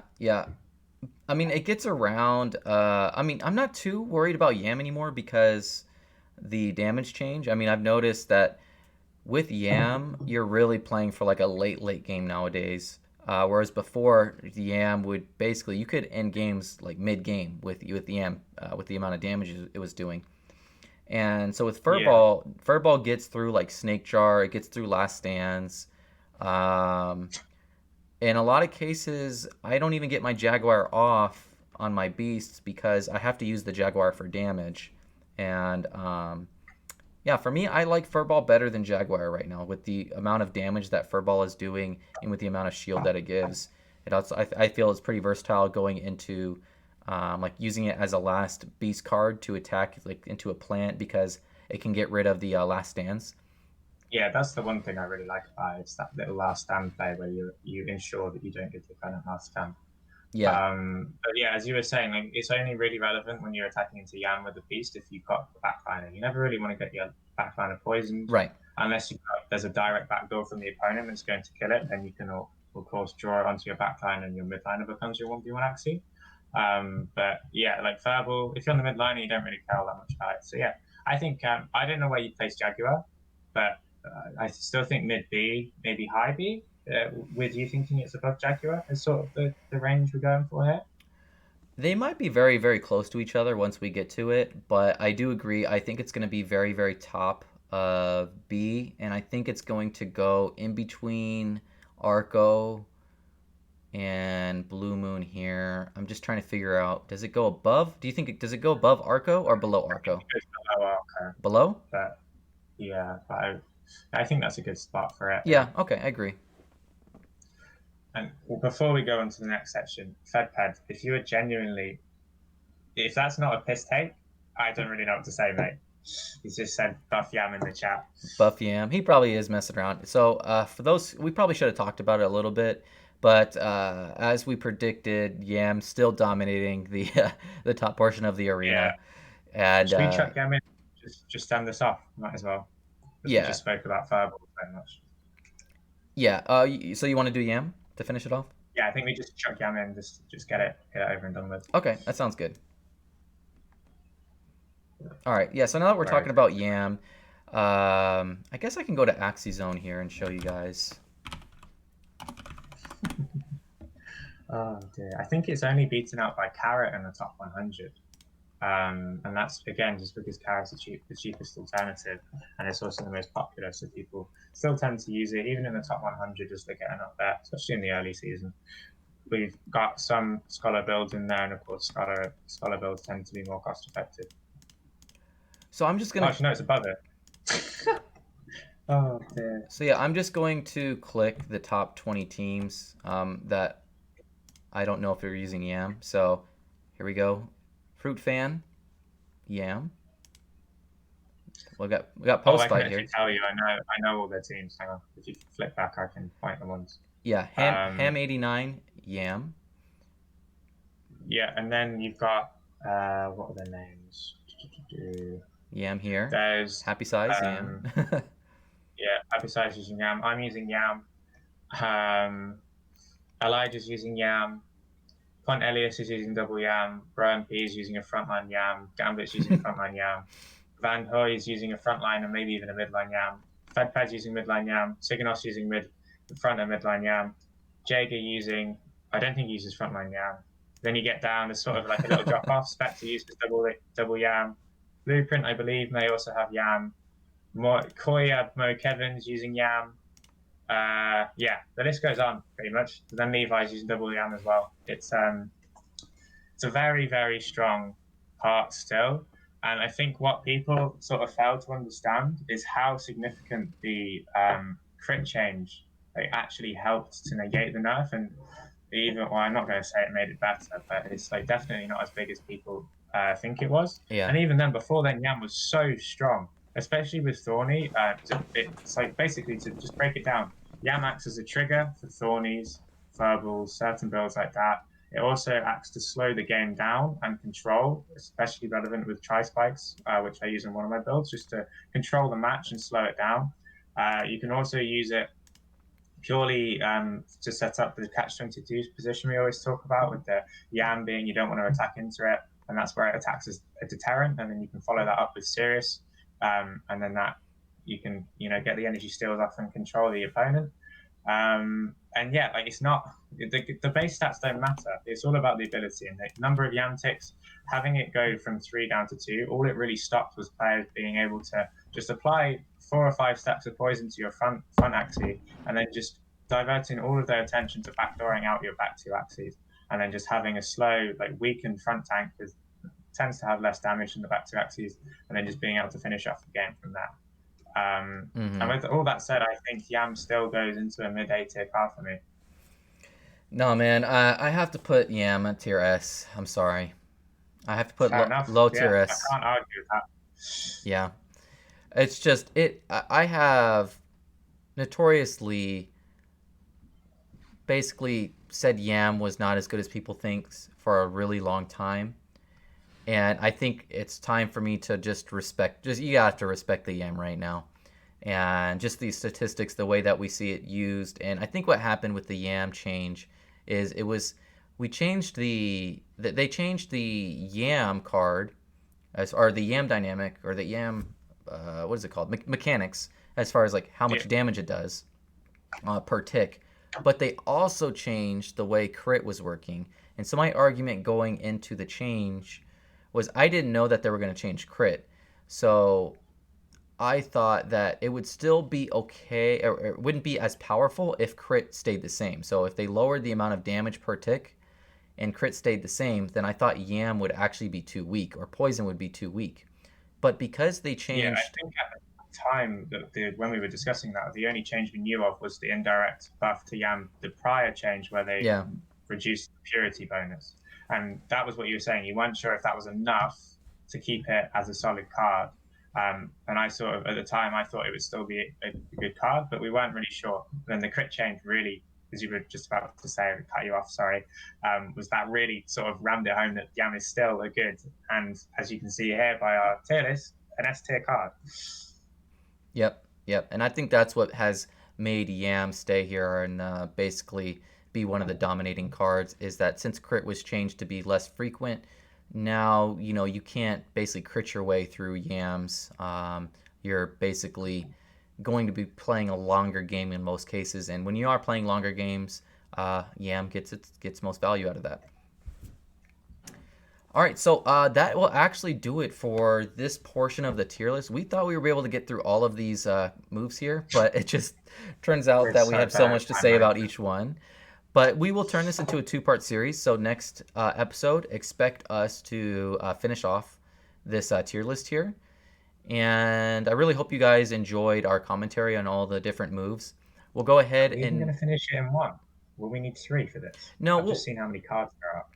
We'll, going into next episode, we will push the pace of basically how fast we're putting the cards here and how slow we're putting the cards into the tier list. So just something to keep in mind for the next episode is that we'll probably need to do less commentary, like less in-depth commentary on the rest of the cards. Not too much less, but just a little bit less, and just up the pace of, how fast we're putting everything into the tier list. But I think that'll do it for now. I hope you guys enjoyed this commentary. People are saying that they like the conversation about everything. So appreciate that. We're not done just yet. Still got the giveaway. Yeah, don't leave. We got the giveaway. So we are gonna give away. I decided last minute. I am gonna give away this bug here. This bug. Not that bug. Sorry. Ooh. Hold on. It's going to be a little. It's a pretty bug. It's a very nice bug. Bug. And then it's a thorny caterpillar bug. It is going to be this one.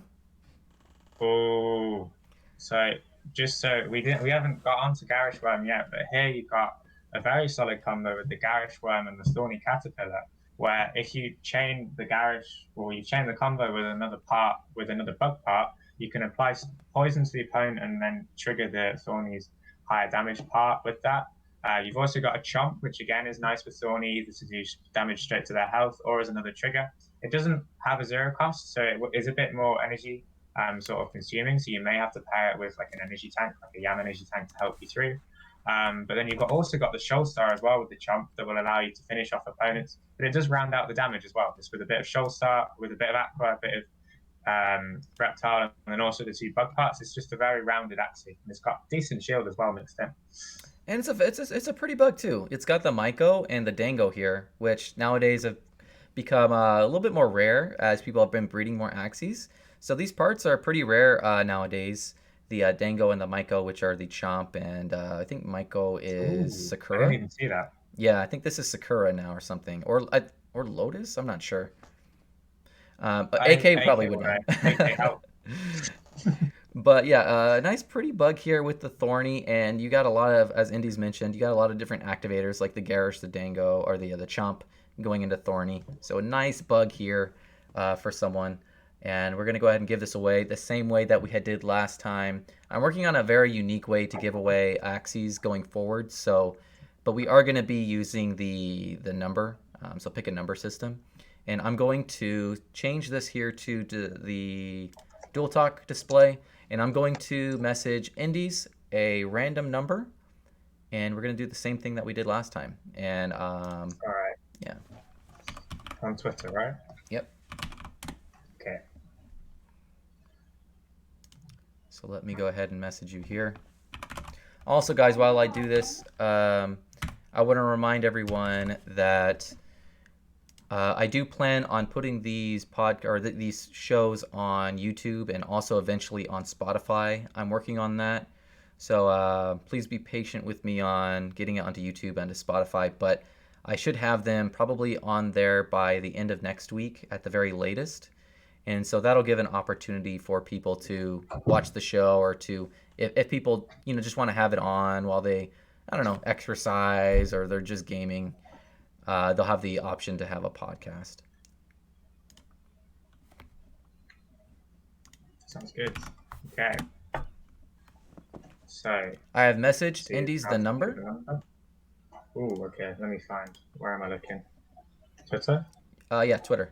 Same area we did last time. So slow. Oh, here we go. Okay. Number is received. Can now, I guess I'll type it in chat. Guess numbers between 1 and 100. Yeah, hold between on. 1 and 100. Hold and on then right if now. you, the first person to guess the number wins the giveaway. And I'll send in chat when you should start, and then any after that, you'll get it. So, I'm putting it on slow mode so we can keep track of the numbers here. All right. Okay, this is gonna be interesting spam. Okay.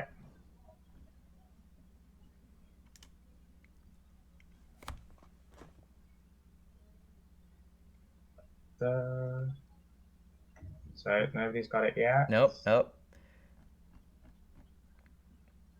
Oh, someone was pretty Oh, close. that was very close. Oh, someone got it. Someone got it. I saw it. Oh, somebody won. Oh, Yeah. and it was the person. YouTube icon. Yeah, Y2 icon. Y2 icon. Love it. Why? So if anybody doesn't know Y2 icon, he's sort of, I'd say he's fairly well known in the Axie community. He's around mainly in Axie chat. Makes these meme videos on Twitter and in Discord as well. He's just a really nice bloke. So couldn't think of anybody better to win the giveaway. Yeah, congratulations, Y2 icon. You are the winner. The number was 23. Congrats to you. Go ahead and message me on either Twitter, or you can message me on Discord if you have me added. If you don't have me added, probably the best way to do it now is just to message me on Twitter. So just message, direct message the Axie Arena Twitter account on Twitter, and link your Ethereum address, and I will go ahead and send you this Axie, this bug Axie. Congratulations. All right.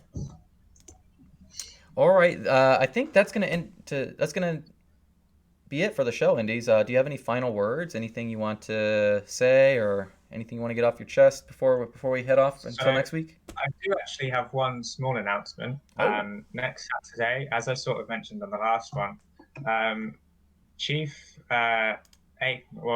Chief, and then to a certain extent AK and I will be sort of hosting a draft 3-on-3 scrim next Saturday at 4 p.m. GMT. So AK and I will be captains, and then we've invited along 4 players. Haven't announced it yet. Probably be announced tomorrow who's coming along.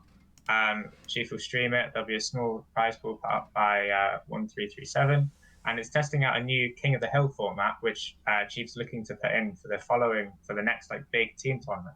And essentially what that means is that instead of just having 3 players in your lineup and they play against each other one at a time, and whoever wins 2 first wins the set, you've now got you start with the first 2 players, and then the winner stays on and carries on battling until either they've lost or they've beaten every single one of the opponents. And then the winner of the set is when all of the opponents have lost. So that'll be a little test next Saturday, a little taster of what's to come if it goes well in future tournaments.